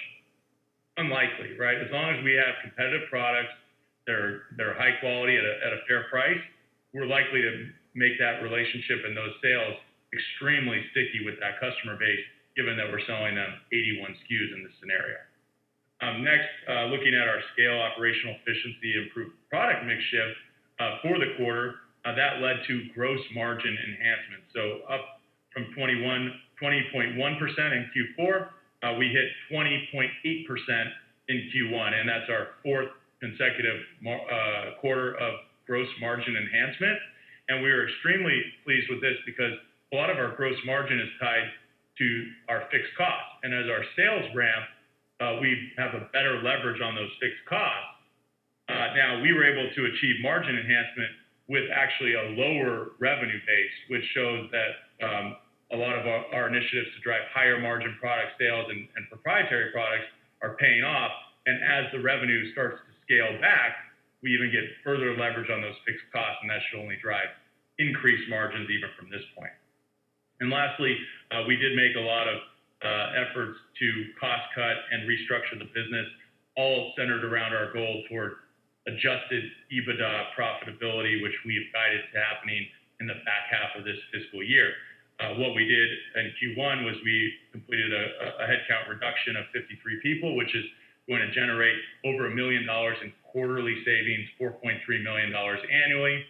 We also have taken a holistic look at the business and cut all the non-core functions, outside vendor fees, everything that we can do to make sure that we're lean and mean, because we know that there's a cash crunch in this industry right now, and we're one of the largest companies, and we want to be in a great position to be able to survive and thrive coming out of this shakeout that's going to occur over the next few months. So we're going to go very quickly here through the supplemental earnings slides that we break out each quarter. The first one shows our revenue breakout by location. I think the big takeaway here is, number one, California is down significantly. There's a lot of challenges in the California market, which a lot of people have talked about at length, including us on our earnings call yesterday. And I think long term, we can all assume California is going to be a gigantic market once they figure out some of these growing pains. And we are positioned to be able to turn this around in a big way. And it might not be in Q2, but certainly long term, California is going to be an anchor market for us. It always has been, and it should continue given the sheer size of the consumer demand here.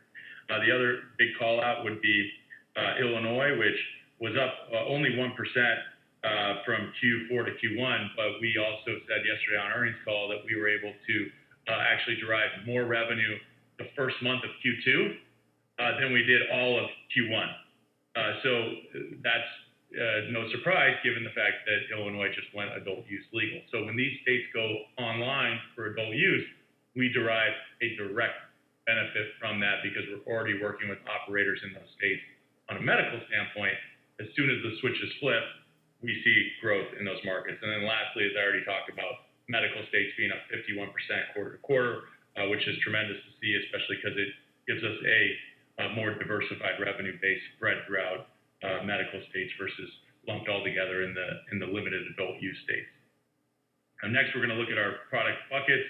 As mentioned, the big reason for the revenue dip was the fact that vape was down 32% from Q4 to Q1. This was to be expected. We thought it was going to be closer to 25%. It ended up being a little bit more, but nothing to be alarmed about because we see consumer demand coming back, and we're centered around selling premium devices, which we believe are going to be more in demand as people are worried about ensuring consumer safety. The only other thing I'll touch on here is the services, which for us is a new bucket and something that we see having tremendous potential. We've already guided to $25 million plus for the fiscal year. We started off the quarter with $3.3 million in this bucket. All right, and then lastly, we've talked a little bit about cross-sell and hit on some of the high-level metrics, but this slide will show you how our cross-sell progression has been going. And as you can see, looking at fiscal year 2016, where we had 0 customers spend over $500,000, and flash forwarding to our trailing 12 months as of reporting Q1, where we had 49 customers spending over $500,000. This just shows you that our customers are spending more dollars with us because they're growing and expanding in new markets. But also, if you look at the top, you see the average number of SKUs increasing right in line with that. As customers spend more with us, they're buying more SKUs on average. So that tells you that we're going deeper and wider with our existing customer base, making those relationships stickier and making our moat more defensible. And then next, I'm going to look at our impressive revenue trajectory. I don't think there's anybody that's grown revenues organically as fast as we have over the last 5 or 6 years. We've basically more than doubled the business each year. Last year, going from fiscal 18 to 19, we nearly tripled the business. And this year in fiscal 20, we have strong guidance showing the company achieving $230 to $250 million for the fiscal year. And let's talk about some of those continued growth drivers. Obviously, cross-selling to our customer base, further consolidation in the market should help us as we can consolidate our SKUs and focus our energy on a smaller segment of customers that are going to drive more revenue value. New markets coming online, we talked about that. We get an immediate lift when these markets open up. Another significant market opportunity is Canada. Obviously, a fully legal country, but until December, did not allow a big part of our revenue driving set, which is concentrates, vape pens, and edibles. Those now being in the marketplace present a huge opportunity for us to capture more revenue in Canada. Lastly, we see growth in our new high value and higher margin categories, which includes our next gen vape offering. So as CCELL is now launching new products, we have them available just as the other distributors do, ready to go to market. And you should start to see those in market here soon. We only have one of the new offerings currently in market, but we have several more coming, and those are higher margin, higher value. Also, our CBD packaging, we put a focus around that, more for typical type of beauty products. And so we've had to revamp our supply chain, and we're finally launching that and getting meaningful traction. And also our retail services, which we announced our brands that are going to market with CA Fortune, and we'll start recognizing revenue from that in Q2. The nice thing about that revenue, we're going to recognize at least $100K in Q2. It's all very high margins, basically 100% margin, because we're essentially getting a fee for those services that we're providing.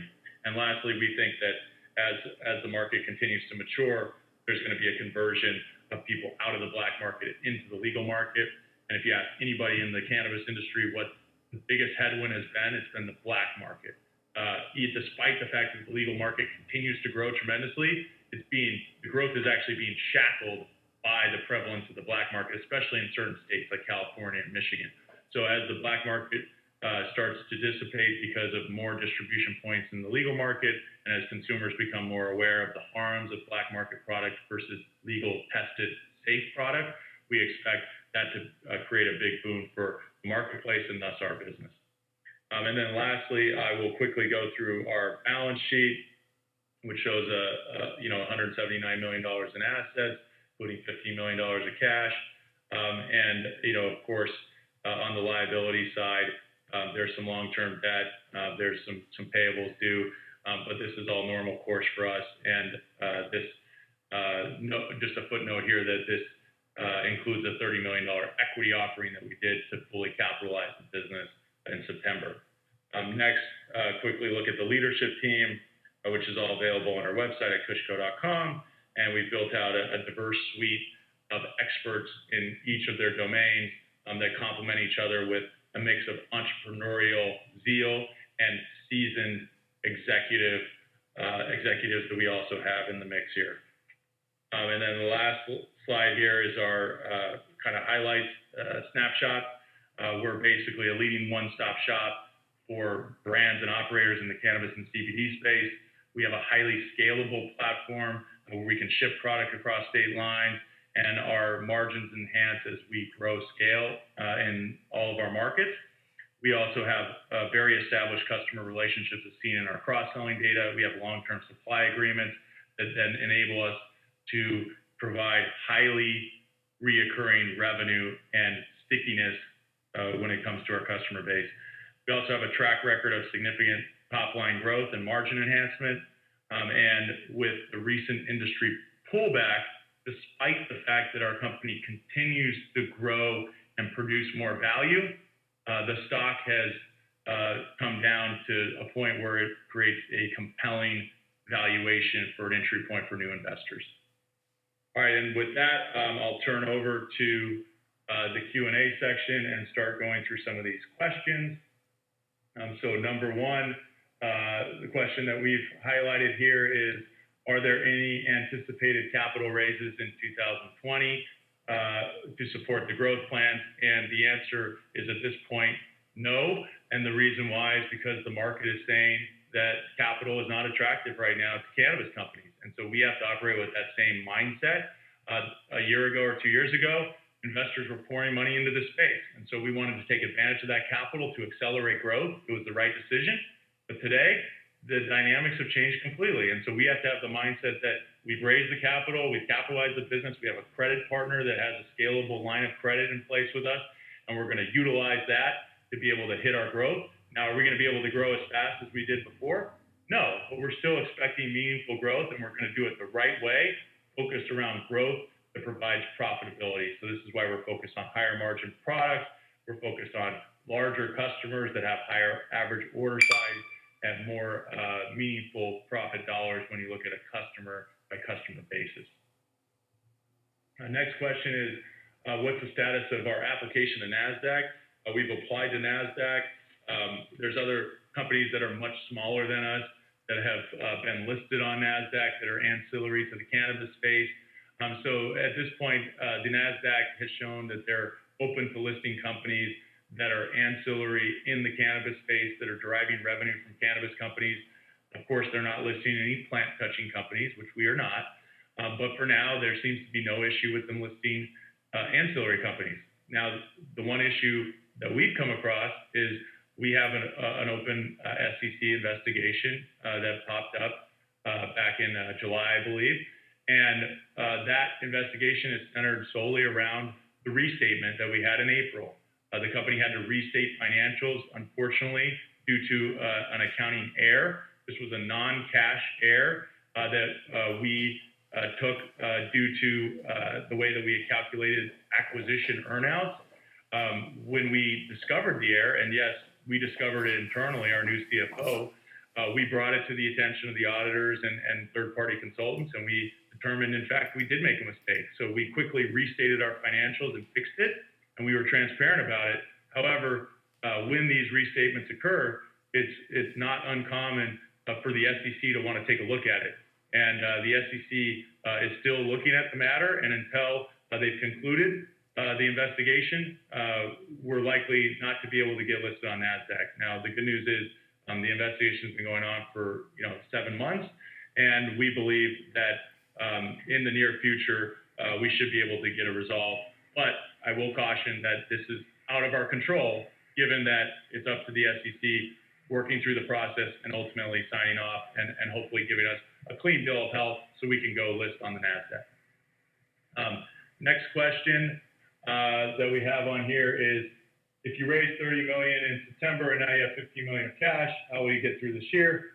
So we did have, when we raised the money, we had been using our credit facility. So we, I don't know the exact number, but I think we had around $12 million on the credit facility. So we raised the 30, we paid down the credit facility to not incur interest. So think of it as, we're going to be utilizing cash. It's either going to be going to inventory, it's going to be going to receivables, it's going to be going to pay down the line. And then if there's a spike in sales and we need to buy more inventory, we might draw down on the line. So it's all working in flux, but we're managing our cash to the point where we expect to be able to get to our goal of adjusted EBITDA profitability with the cash that we have and the credit facility that we have available to us. So don't look at cash in any one snapshot and assume, that the cash has disappeared. It's moved into one of those buckets. It's either gone into receivables, which we will eventually collect, or it's gone to inventory, which we will eventually sell, or it's gone to pay down our line of credit, which we can then borrow again against because we have more availability. Next question is, what do you see as demand for vape products going forward, and has the demand returned to normal? Great question. There's a lot of good consumer data out there from BDS and Headset that shows that consumer demand for vape pulled back significantly in September. It then sort of leveled out in October, and now in most states it's risen nominally in November. Now, is it back to the rates that it was in August? No. So there is some pullback in consumer demand. Is it going to come back to where it was in August? I believe so. But the bigger issue for us is buying patterns. So right now, all the brands are saying, hey, I don't know if I want to really stock up on vape. What if there's a law change? So as we get more clarity from regulators, then we expect more stability in the ordering patterns. As people feel more confident that they can order these products and go to market and not have to get them pulled off the retail shelves, they're going to have more confidence to order bigger volumes from KushCo. So there's nothing out of line here. We see everything coming back. It's just we caution in terms of the timing. Is it going to roar back in Q2 or is it going to be Q3? But we know long term this is going to come back, and we're prepared to do things the right way to make sure we don't overextend to a customer base that might not be able to pay, and that we're doing business with people that we feel merit the credit, and therefore we're not going to have any issues collecting on those receivables. And last question, any thoughts on when adult use goes legal and then?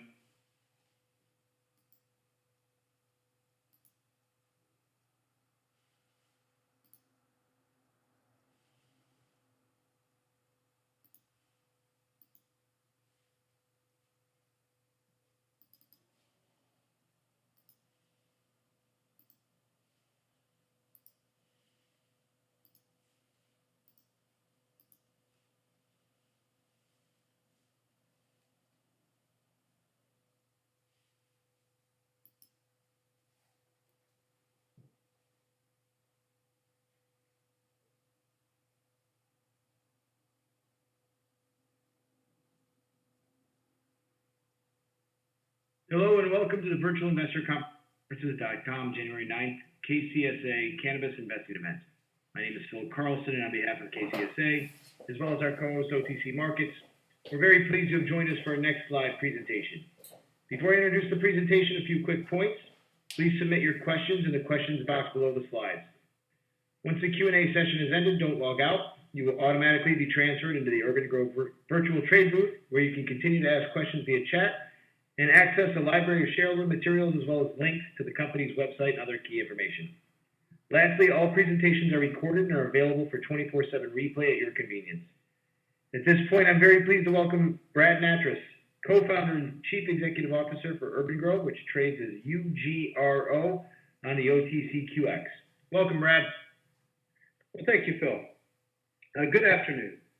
Thank you all for investing the time today to learn more about Urban-Gro and our exciting growth plans in 2020 and the future. My name is Bradley Nattrass, and in addition to co-founding the company, I serve today as the company's chairman and CEO. Here's the important safe harbor for you to review now or at a later date if you so wish. Urban-Gro is a leading engineering design services company to create high-performance cannabis facilities and then integrate in complex equipment systems. Once operating, Urban-Gro has a complete offering of professional products and services focused on facility optimization and proactive integrated pest management solutions. Well, we've been operational for 6 years now. We've been executing our current go-to-market platform for about 2. It's our experts and our acquired expertise that not only set us apart in the industry, but make us very attractive to our commercial cultivator customer base. Out of our 49 employees, 24 are experts, mechanical, controls, electrical engineers. We have masters in plant science and horticulture. We have a variety of MBAs. Our sales engineers are horticulturists. They're farmers or past cannabis cultivators. And combined, over the last 6 years, we have over 300 facilities of experience. Hence, we truly help our customers to avoid making mistakes, not only in the critical build-out stage, but also once operational.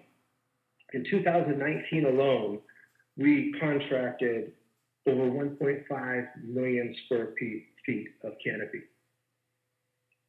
The company's foundation is built on strong leadership, provided both by an experienced leadership team internally and also a purpose-built board of directors. In addition to myself, Larry Dotson serves as our Chief Technology Officer. Larry is an executive with Fortune 100 companies, most notably HP and Compaq. And prior to joining Urban-Gro, he was the Vice President of Technology at Fluent Bioengineering, the large LED company in the horticulture space that was recently acquired by Osram. He's an electrical engineer and he has an MBA. As announced a few months ago, our Chief Financial Officer, Dick Ackright, has joined us and brings 25 plus years of public market CFO experience. His experience extends past just the financial space, and he also has experience in operations performance. He's got an undergrad in finance and an MBA. Dan Groller, our EVP of Corporate Development, is strategically focused internally on new company opportunities. He's also playing a key role in 20 on our investor relations team. He's got an undergrad from Harvard and an MBA from Yale University. Acquired through an acquisition of his MEP firm, Brian Zimmerman is our EVP of Engineering. He's been a professional engineer for just over 30 years, and he has personal MEP design experience with over 200 facilities. Jonathan Nasser, our EVP of Sales, has been with us for just over a year, and he brings a professional platform enterprise sales strategy to the company. He has really helped Urban-Gro get stickier and grab more of the pie with our customer base. He's an undergrad in economics. And finally, Mark Doherty, he's been with us since inception.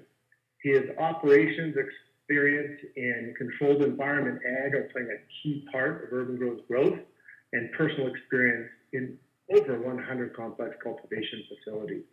Mark also brings an MBA with him to the table. Our board is comprised of individuals whose expertise in specific areas is used to help the company make strong tactical and strategic decisions. Starting to my right, James Lowe, who's the chair of our corporate governance committee, focuses at Urban-Gro on cultivation trends. He's a co-founder of M. Hardeen, and he currently has ownership position in multiple cultivation and extraction companies. Jim Dennedy, the chair of our audit committee, has 20 plus years of CFO, COO, and CEO experience with both public and private organizations. He also has about 4 years of cannabis industry experience. Lou Wilkes focuses on data analysis. After serving as the Chief Strategy Officer at Quest Communications, he's now the chair of a analytics engine that's working closely in the strengthening cannabis industry. Lance Gailey, current Chief Software Architect for Autodesk, serves as the chair of our technology committee, and he also has a background in cloud infrastructure and platform services strategy. And finally, Pablo Gutierrez, one of the co-founders of the organization, that was why I was excited. and shares his expertise in the Latin American marketplace. Sourced in a recent market report by Prohibition Partners, this map clearly identifies the global market opportunity in the cannabis segment over the next 5 years. A global market estimated at over $100 billion. Urban-Gro started operations in the US. We expanded to Canada in 2018. And in Q3 of 2019, we started to execute market due diligence in Latin America and Europe. As sourced from New Frontier data, the US market is still in its very early stages of development. In fact, as you can see here, the potential market is expected to double over the next 5 years. As state rights are strongly intact in the US marketplace, Urban-Gro regards each state really like it's its own country. When legally approved in that state and the licenses are awarded for cannabis cultivation facilities, they are built out. As you can see on the right here, there's just under a dozen states that have ballot measures in 2020. Well, Urban-Gro started in Colorado. Today, we conduct business in every legal state and province in the US and Canada. Moreover, North American momentum is not slowing. 2020 projected revenues are forecast to surpass the $20 billion mark. Switching gears, I'll talk about what we do specifically and why investors have and are investing in Urban-Gro. We provide solutions to commercial cannabis operators for what we term the life of their grow, dividing our product and service solutions into 4 platforms. We work with operators during their design startup stage, also through into their operational stage, starting with end-to-end engineering design solutions that morphs into the integration of complex environmental equipment systems, and then recurring product and service solutions, and a technology offering that helps our partner customers grow much more efficiently. Going a little deeper, we operate these 4 platforms out of 6 divisions. First, engineering design services, which is broken into 3 distinct categories. The first of which engages our customers as early as 12 to 18 months before the facility is operational. It gives us a strong period in which to build a lasting, strong relationship.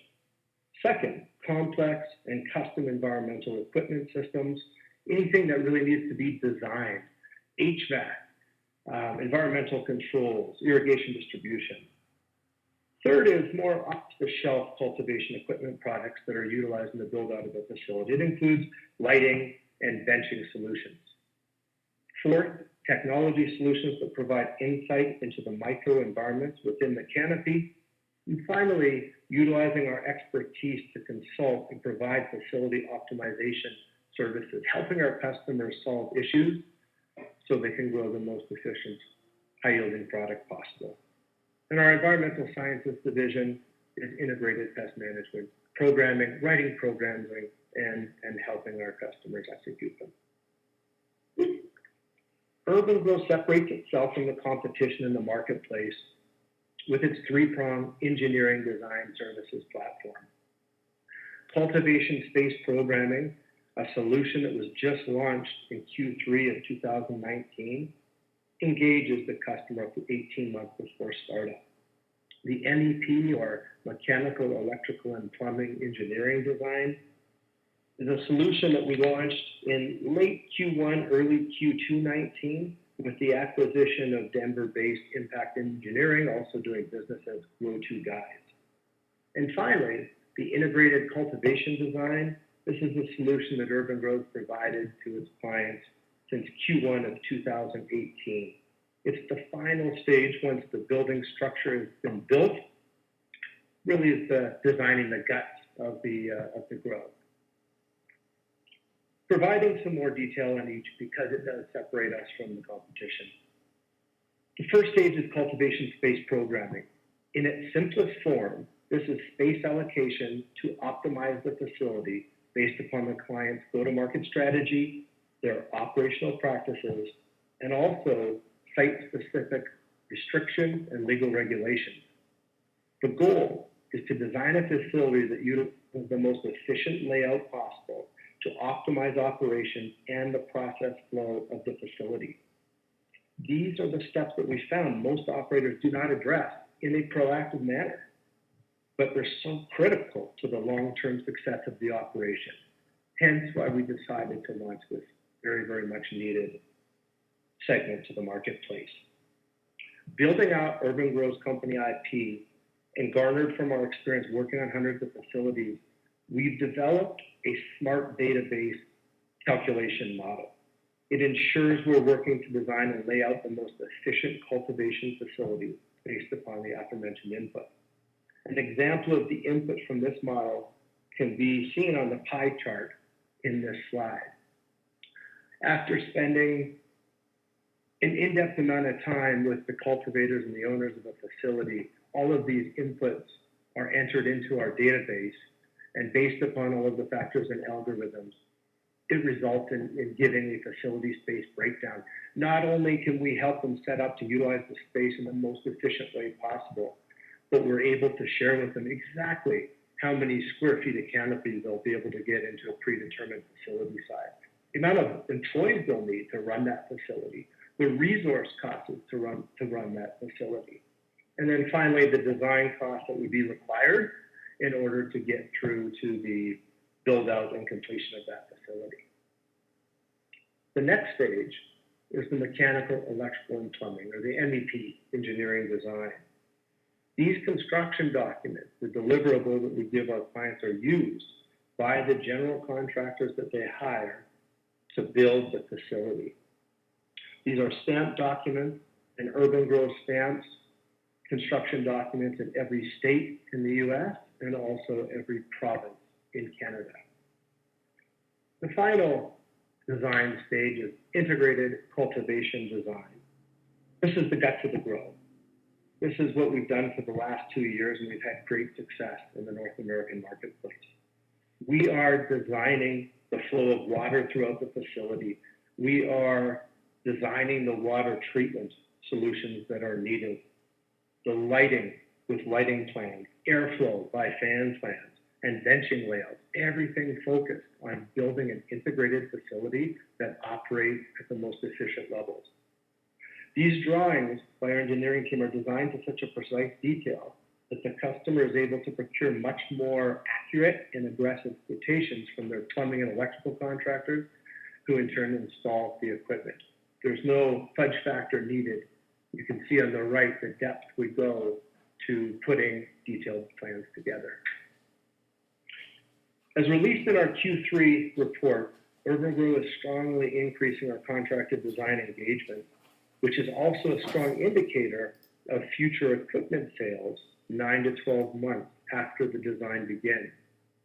In the first 3 quarters of 2019, we signed 7 cultivation space programming contracts for just under 1 million square feet, 43 interior cultivation design contracts, just over 1 million canopy square feet, and 10 engineering MEP contracts with MPX Engineering for just about a little over 1/3 of 1 million square feet. The integration of complex equipment solutions. These are highly customized equipment solutions. They are far, far away from off-the-shelf solutions. Our experts at Urban-Gro vet best-in-class equipment solutions. We then sign strategic agreements with the manufacturers of those solutions. We train our sales engineers and team with those manufacturers to become experts in those solutions. And then we integrate these solutions into all customer projects. Strategic partnerships that Urban-Gro has today include ArborJet, Argus Controls, a leading environmental controls and irrigation distribution or fertigation company based up in Canada, Desert Air, a purpose-built HVAC solutions provider based in the U.S. Fluence Bioengineering, a leading LED manufacturer in the horticulture space based in the U.S. and Germany. And finally, RGF, under the brand Element Air, a company that we work closely with to provide microbial reduction and air mitigation solutions. Recurring revenue solutions. Our environmental sciences division is focused on providing compliance, pest management, odor control, and air purification solutions, all integral to successful IPM programs. We've been in this platform or executing in this market platform for 5 years. Our solutions include a full line of consumables and biologicals, air movement solutions to help reduce pest and disease outbreaks proactively, air sanitation solution equipment solutions reduces molds, mildews, and diseases, and finally, a very strongly increasing category for demand for us is odor mitigation. We are being asked to present on behalf of municipalities and townships and talk about how our solutions can help curb odor issues in their areas. The technology division of Urban-Gro goes to market under Soleil, the Soleil brand. We've invested over $2 million so far into this brand and are positioning the category as a future strong profit center for the company. There are 2 stages to this launch. The first, and in the market today, after about 2 years of planning and working with some of the largest MSOs, is capturing data that assists cultivators in growing more efficiently. That little sensor that you see, it's about 2 inches by an inch. They're placed every 100 linear feet in the canopy, in the room, and we also have a range of sensors that are placed in the substrate. They're VOC sensors, CO2 sensors, etc.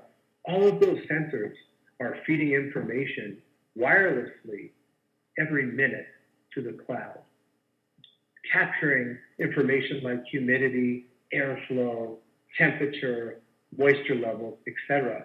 In the 3 illustrations you can see are some of the results for how the data is presented to the customer. The top is airflow, and what the customer will see in this is it's not consistent. It won't respond. That room won't respond with the highest yielding, consistent product. But we can do an airflow plan to change that. The second one is canopy humidity. In this particular example, you'll see that black dot in the upper right.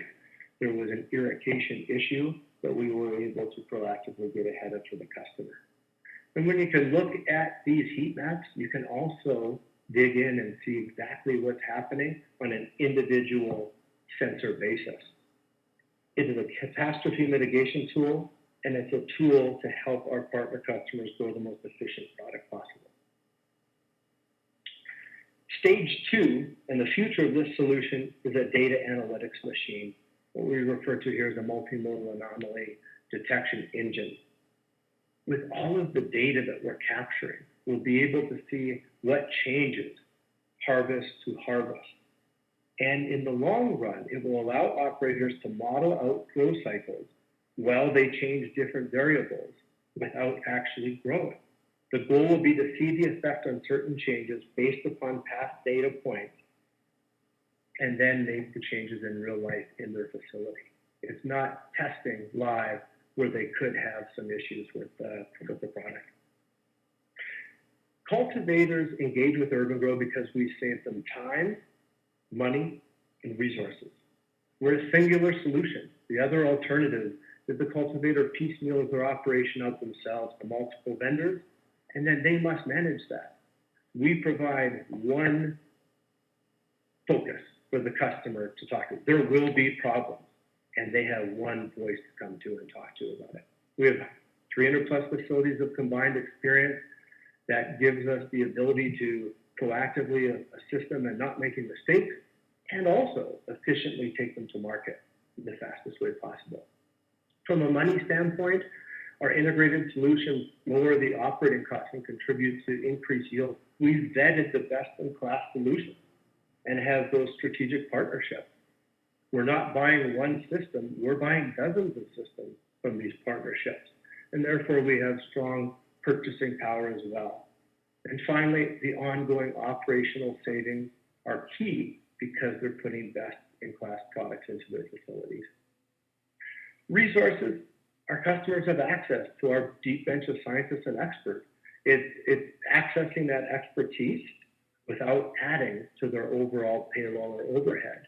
It's available for the life of the grow. Some of our strongest MSOs that we're working with bring out our experts to help them solve issues on a quarterly basis.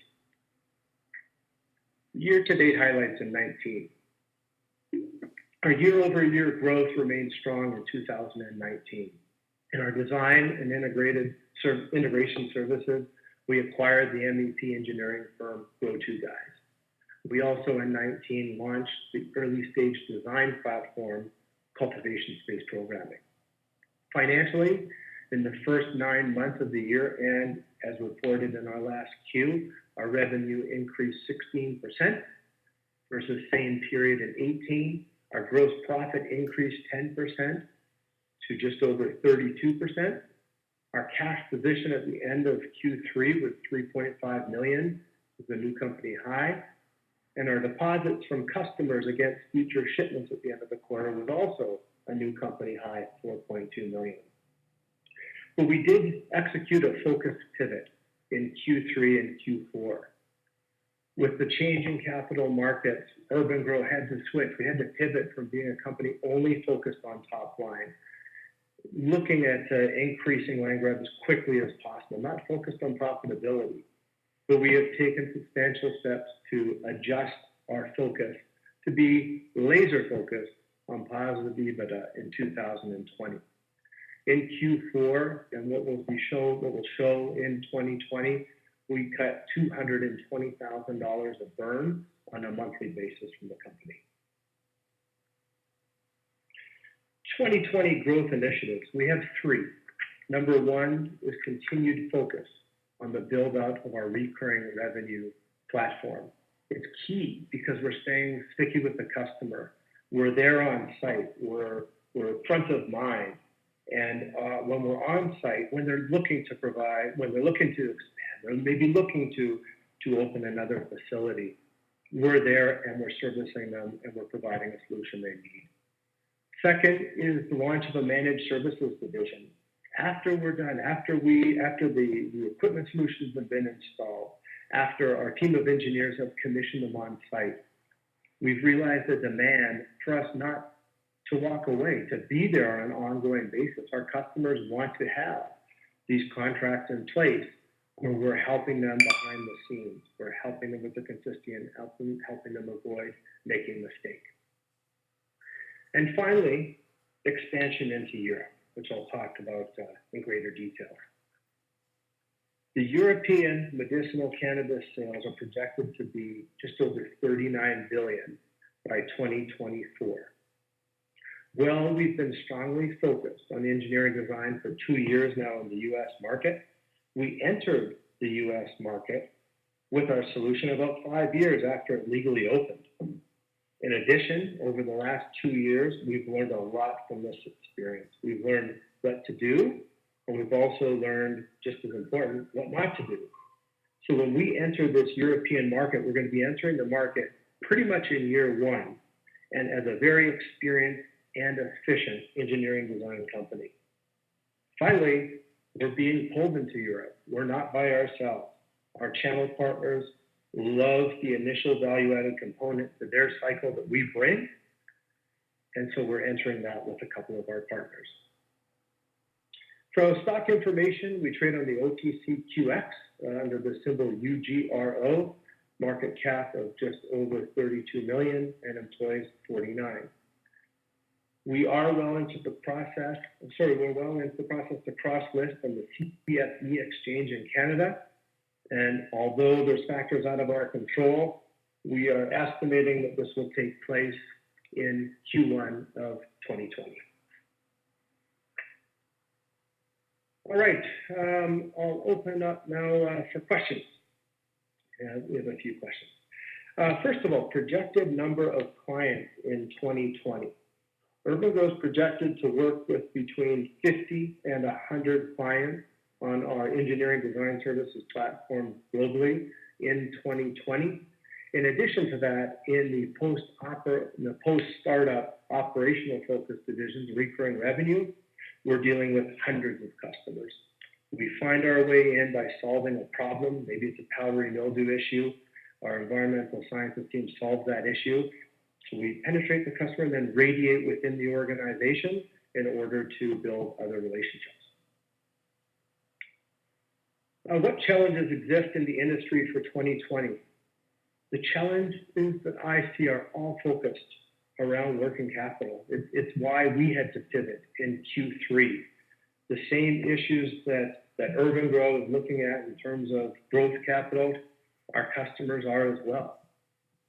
A lot of the customers are looking for funds right now, and there's a little bit, because of the decrease in the public market, there's a little negative sentiment. We've done a deep dive into our customer base and working with some of the largest MSOs in the industry. Our customers are well capitalized and well funded, not only for 20, but also for the years ahead. Okay, next question. Discuss sales cycle, or the length of this cycle for our design contracts and the competitive environment for those services. With the Canopy Space programming, we're entering as early as 18 months. We're starting that relationship 18 months before they would start up. Typically, they've hired an architect at this stage, but that's it. The Canopy Space Program division typically starts with a simple process flow chart of how they, the architect, and the customer feel that their facility should be set up. It then progresses to the MVP stage for us, and then the cultivation or the integrated cultivation design stages. We're competing typically in this stage with smaller firms, mom and pop firms. They've done a few facilities typically in one area. You know, Urban-Gro has done hundreds of facilities in multiple counties, cities, and states. So it's that know-how, that experience. It's knowing what the compliance reasons are in each city, state, or county to help separate us as well. The competitive nature of product sales, that's where we have a stronger competition. On the customized, integrative environmental equipment systems, these are systems that have to be designed. They're not off the shelf. And so the hundreds of hours that go into designing a purpose-built HVAC system, or that go into the environmental controls and for environment and irrigation distribution in that facility, those are areas, again, where we're separated, and there's only a few competitors that would operate the service, but not at the depth of detail that Urban-Gro does. But the cultivation, equipment products, lighting, benches, these are products that there's a lot of competition for. There's manufacturing.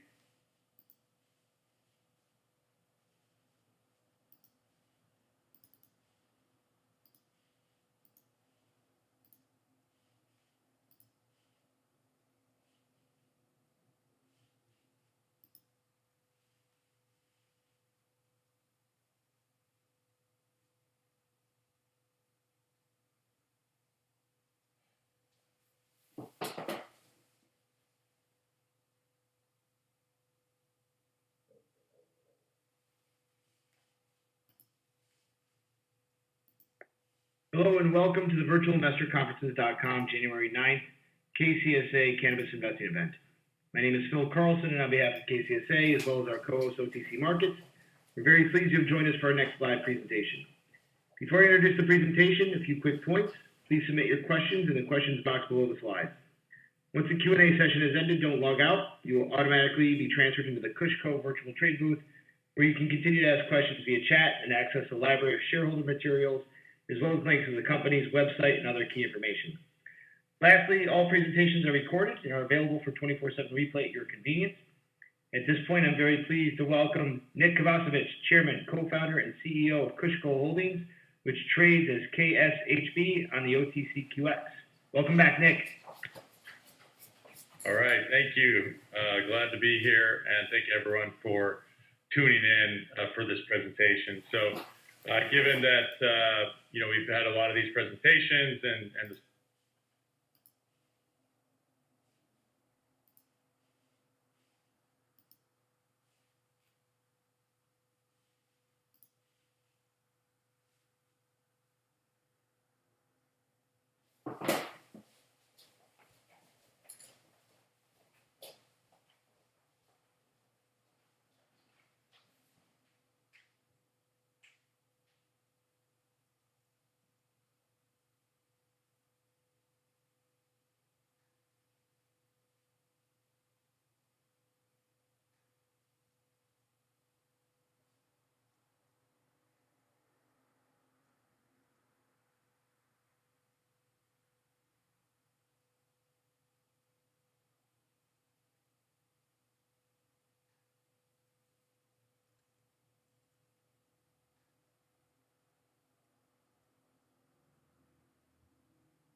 What are our brand values? We aim global and act local. We're a leading global consumer packaged goods company with a family of trusted brands, with each brand rooted in fundamentals of product quality, brand authenticity, and unmatched customer service. We're driven by a reverence for the cannabis plant and a deep respect for the well-being of the customer. Let's talk about our growth strategy: build, expand, and drive. The GO brand is growth plan. We leverage deep industry experience, mature supply chains, and creative distribution to build enduring hemp CPG brands that connect the meaning in people's lives and drive sales through authentic relationships. Our ability to effectively scale our hemp CPG platform through organic brand development and acquisition will further cement GO brand status as the first mover in creating innovative cannabis products and drive distribution through major retail chains across the country and around the world. How are we going to do that? We're going to start by building the GO brand House of Brands, which is led by Green Lotus and Iris. Second, we'll expand our retail distribution across the U.S., Mexico, and South Africa. We currently have 1,700 retail locations in the United States, 3,000 retail locations in Mexico, as well as a small footprint for Iris CBD in South Africa.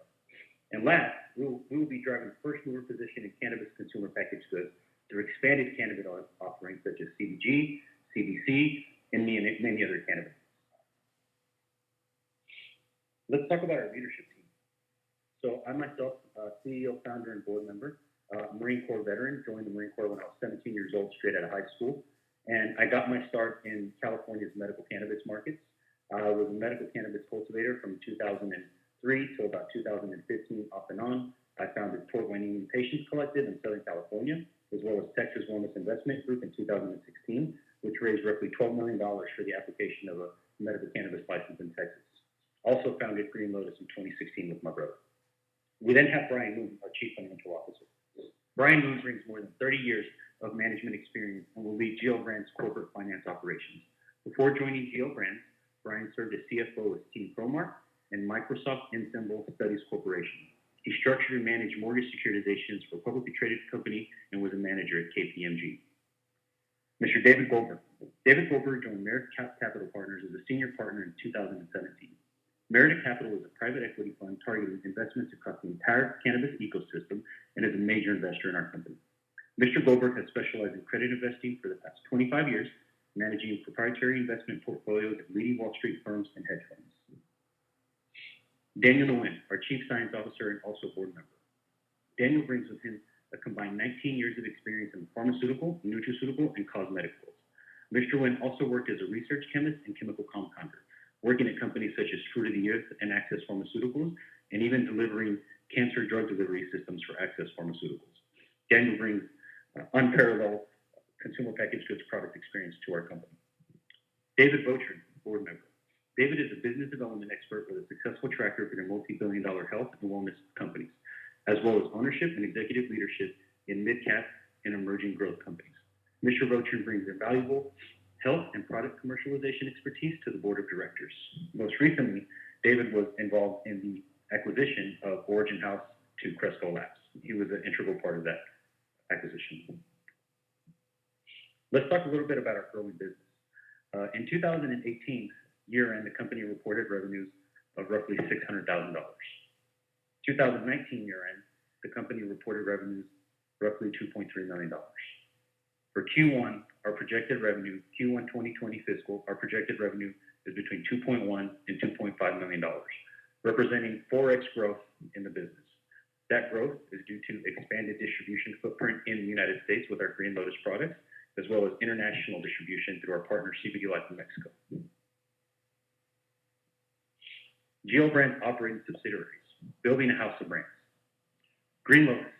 Green Lotus is a premium hemp products brand that combines farm-to-bottle purity with CGMP process formulas to deliver hemp products of unmatched quality and safety. Veteran-led and powered by a diverse team of advocates, Green Lotus is dedicated to uniting people and strengthening communities through the restorative power of hemp. Green Lotus is our lifestyle brand. The products from the Green Lotus portfolio can be taken as everyday products, everyday part of your life. And we'll touch on the product portfolio in the next slide. Irie CBD. Inspired by the wall word for total peace, Irie CBD is a human-focused, functional CBD products brand motivated by the belief that true wellness embraces harmony between East and West, ancient herbal remedies, and high-quality CBD formulations. Irie CBD was born from the grassroots environmentalist spirit of San Diego natives and offers a quite diverse line of remedies in tinctures, soft gels, and topicals. The Green Lotus product portfolio. Green Lotus is a farm-to-bottle premium hemp product brand that differentiates its product through eye-catching design elements, dedication to superior testing and quality control, and a brand marketing strategy based on consumer education and philanthropy projects. One of the key focuses of the brand is to deliver an experience to the consumer. We focus on that experience through every touch point that we have with the consumers, whether it's our chat functions online, whether it's our hemp packaging that is made from 100% recyclable hemp paper, whether it is our brand t-shirts that are made from hemp fiber. It's all about delivering that experience to the consumer and connecting with the consumer. As part of the Green Lotus product portfolio, we have topicals, we have these tinctures, we have gummies, cartridges, and soft gels. We also have beverages and pre-rolls which were recently launched.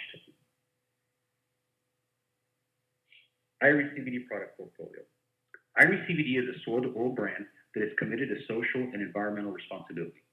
The brand advocates for the acceptance of natural, plant-based remedies and embraces clean living. Irie CBD products are differentiated as blends, combining traditional herbal supplements and hemp extract into a single functional CBD product. Safety and quality controls are prominent themes. The Irie brand is very unique in the fact that all of the formulas are therapeutic formulas that work synergistically with herbs and that have therapeutic properties on their own. So we use herbs such as cat's claw, monk's fruit, and other herbs like that combined with hemp extract to create synergistic properties that give therapeutic effects. GL Brand's product sales by category. Cartridges make up 30% of our sales. Tinctures make up 30%, another 30%. Gummies are 10%. Soft gels are 10%. And topicals are 20%. Fortunately, our sales were not hurt by the vape epidemic as we imply strict quality controls on our products. Our vapes contain no vitamin E, which was found to be the culprit of many of the vape illnesses. We've also recently switched our vape marketing strategy and gone from flavored vapes to experience-based vapes to avoid any scrutiny from the FDA. Let's talk a little bit about our supply chain. Earlier on the call, I mentioned that companies are focused on cultivating and a lot of companies are focused on extraction, but very few people are focused on building brands. In order to effectively focus on building brands, we decided to structure our supply chain like modern consumer packaged goods. Instead of being the ones that have our hands in the ground grown, we contract with our growers ahead of time and are able to dictate through futures contracts the type of genetics that are grown and the growing processes, as well as quality control metrics. Once we harvest the hemp that is grown under contract, we test that hemp for heavy metals and pesticides, and then send it to our extraction partners. For extraction, we partner with two of the largest extractors in the country. Both of them are CGMP certified. And once our biomass goes through the extraction process, we then test it for residual solvents, potency, and mycotoxins. Once the oil has passed that quality control checkpoint, we then send it to our contract manufacturing partners. We use contract manufacturing partners as a way to effectively scale our manufacturing needs. We have a network of 10 contract manufacturers, most of them in Texas, some across the United States, that have the ability to scale from 10,000 units to 500,000 units immediately. Once we get our product from the contract manufacturer, the product is then tested for potency, mycotoxins, and then it is ready for market. Manufacturing. All manufacturing and lab facilities are overseen by our Chief Science Officer. We have 10,000 square foot of a licensed food facility that's based in Dallas, Texas, where we do only tincture production. Tinctures are the only product that we manufacture. We also have a 10,000 square foot headquarters office in Dallas, and once again, to accommodate our growing portfolio and focus on expanding the house of brands, all of our manufacturing, aside from tinctures, is done through our network of contract manufacturers. Let's talk about our sales strategies. How are we able to achieve 4x growth? It starts by partnering with regional, national, and international distributors. When we first started this company, I was literally selling tinctures out of the back of my Jeep 4 years ago. We were able to build a small footprint within the smoke and vape shop sector, and were able to amass over 1,000 stores in 4 years. By developing that demand for our products, we were then able to begin partnering with large distributors that could take us into their extended footprint. We also listen to the industry and our customers and continue to add new strategic offerings into our product lines, whether it's beverages, smokable products, or expanding into other cannabinoid offerings. We also continue investing into the training and education of our employees to ensure the best possible customer experience. That education and training does not stop with our employees. That education and training also goes to our retailers and eventually to our consumers. We think that the big gap in the market right now is consumer education. And our marketing strategy is to build high-value content that is educational in nature and provide that experience, whether it is online, in the store, at one of our trade shows, or even at our offices. It is all about the experience with the retailer and the consumer. And education is an integral part of that. Let's talk about our operational footprint. Here you see our major retail and distribution partners carrying our product throughout the world. Greenlane Holdings, Inc. is one of the largest global sellers of premium cannabis accessories and CBD products, reaching 11,000 retail locations across the United States.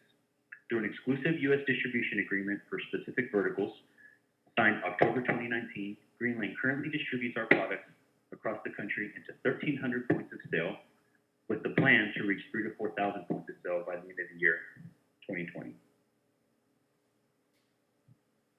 CBD Life. Geo Brands achieved a global first mover advantage through an exclusive distribution partnership signed September 2017 between its subsidiary Green Lotus and CBD Life SA, making Geo Brands the first and largest U.S. company to export commercial CBD products to Mexico. Geo Brands completed 3 shipments of products to Mexico, reaching over 3,000 pharmacy and specialty retailers throughout the country, with the potential to reach 40,000 points by 2023. Let me explain a little bit who CBD Life is and how it is that we can reach 40,000 points of sale. The founders of CBD Life are also the founders of a company called RCH Pharma. RCH Pharma is one of the largest consumer packaged goods companies that sells into pharmacies and grocers in Mexico. They currently have 40,000 points of sale made up by grocers, independent pharmacies, and large pharmacy chains.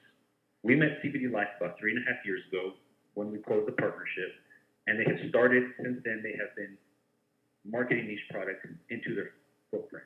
We're currently in 3,000 points of sale, but we believe we have the potential to reach up to 40,000 points of sale by 2023.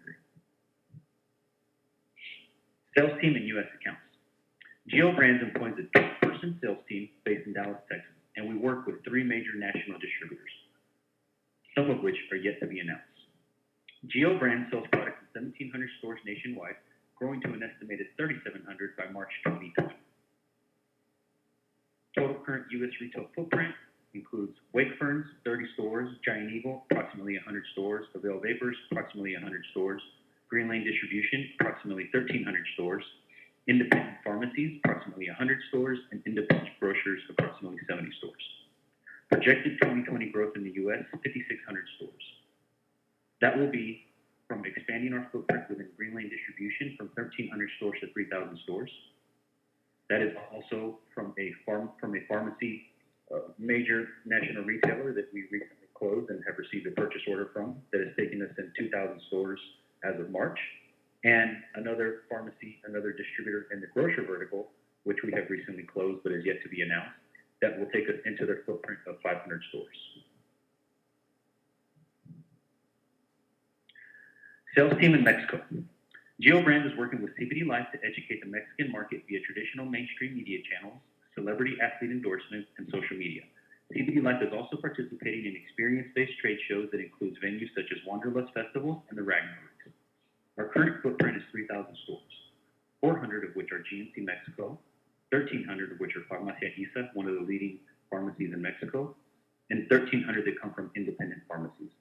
Our projected growth through 2023 is to approximately reach potentially up to 40,000 locations. Investment highlights. The first takeaway is the increased sales growth.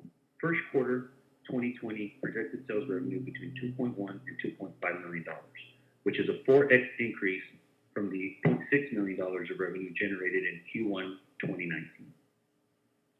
Second major takeaway, established distribution network. We can significantly expand Geo Brand's operational footprint and position our extensive cannabis CPG products portfolio on the shelves of major domestic and regional retail chains. Products are now available in over 1,700 stores throughout the U.S. and expanding to an estimated 5,600 by year-end 2020. Third takeaway, our premium hemp brands, Green Lotus and Iris CBD, are well-recognized brands and are driving continued sales growth as retail and consumer demand for each continues to build. Another takeaway, our farm-to-bottle process enables us to control the entire supply chain, which ensures the production of safe and superior quality cannabinoid products. Another takeaway, our key strategic partnership in Mexico positions Geo Brands as the first company to commercially export cannabis products to Mexico and opens the door to a high-growth market. Geo Brands products are currently in 3,000 retail locations and expanding to an estimated 40,000 by 2023. Diverse and rapidly growing premium hemp product portfolio that includes tinctures, soft gels, gummies, sparkling beverages, vapes, flower, topical segments, and more products will be coming 2020. And that concludes the presentation, so at this time I'll open it up to questions. First question, do we have a time frame on when Mexico will start allowing other CBD products other than topicals? We don't have a clear path for that at the moment. Whenever we were issued permits last year, we were issued permits for 26 products, which included dietary supplements, beverages, and topicals. As of now, the country has blocked the import of dietary supplements and only allow topicals and beverages. We feel that this year, sometime midsummer, hopefully, the government will allow us to import dietary supplements. There is a process that we have to go through in order to legally be able to do that, even though we have the permits, and we are going through that process as we speak.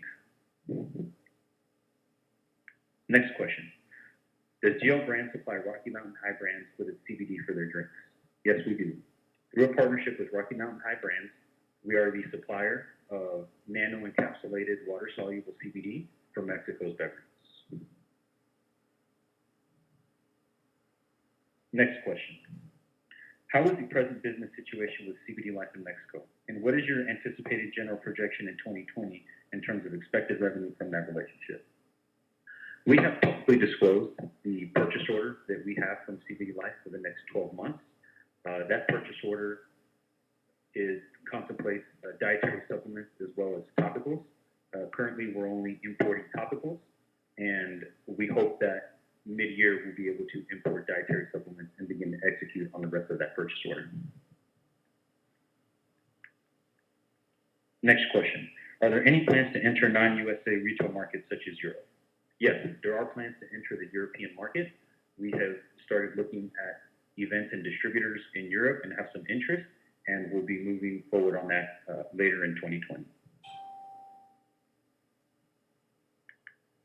Next question. What was the reason for rebranding the company a few months ago? When we merged into Freedom Leaf was doing a lot of things. There was a magazine company, there was a vaporizer hardware company, there was Tierra Global Sciences, and there were a lot of business entities that weren't necessarily focused on consumer packaged goods and brands. The reason for rebranding the company was to communicate a new focus, 100% focus on building hemp consumer packaged goods brands. Next questions. Does Geo Brands have thoughts on eventually moving to a larger equity market such as the NASDAQ, where the company can receive mainstream sector attention and large investors and fund participation? I think that we have a lot of goals as far as any uplisting strategy that we have, and we will communicate those in the near future. Next question. CBD Life in Mexico will also sell Rocket High CBD drinks bottled from Rocky Mountain High brand, which you helped set up. Question is, you received 21 permits from Mexico. After being evaluated, the Green Lotus hemp was safe and the CBD drinks for CBD Life was safe. When will we be looking to distribute other products into Mexico? Once again, that is something that we're looking to do mid-year. Next question. With the delay, do you still expect to hit your revenue goals for this year? I think that we have communicated the purchase order that we have gotten from Mexico in prior releases, and our hope is that if we're allowed to import dietary supplements, we will be able to fulfill that purchase order.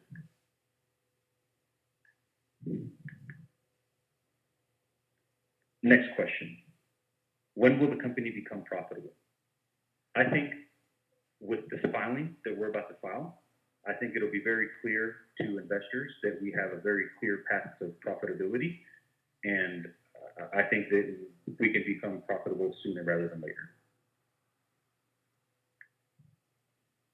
Next question. Why are you so late in your filings every quarter? That's a good question. The reason that the filings have been late was when we merged with Freedom Leaf, there were about 9 to 10 different business entities. We merged in Green Lotus, which had a couple of operating subsidiaries, and it has been very complex financially. We're behind all that now, and going forward, after this filing, we don't see a problem with filing on time going forward. And I believe that is all the questions we have.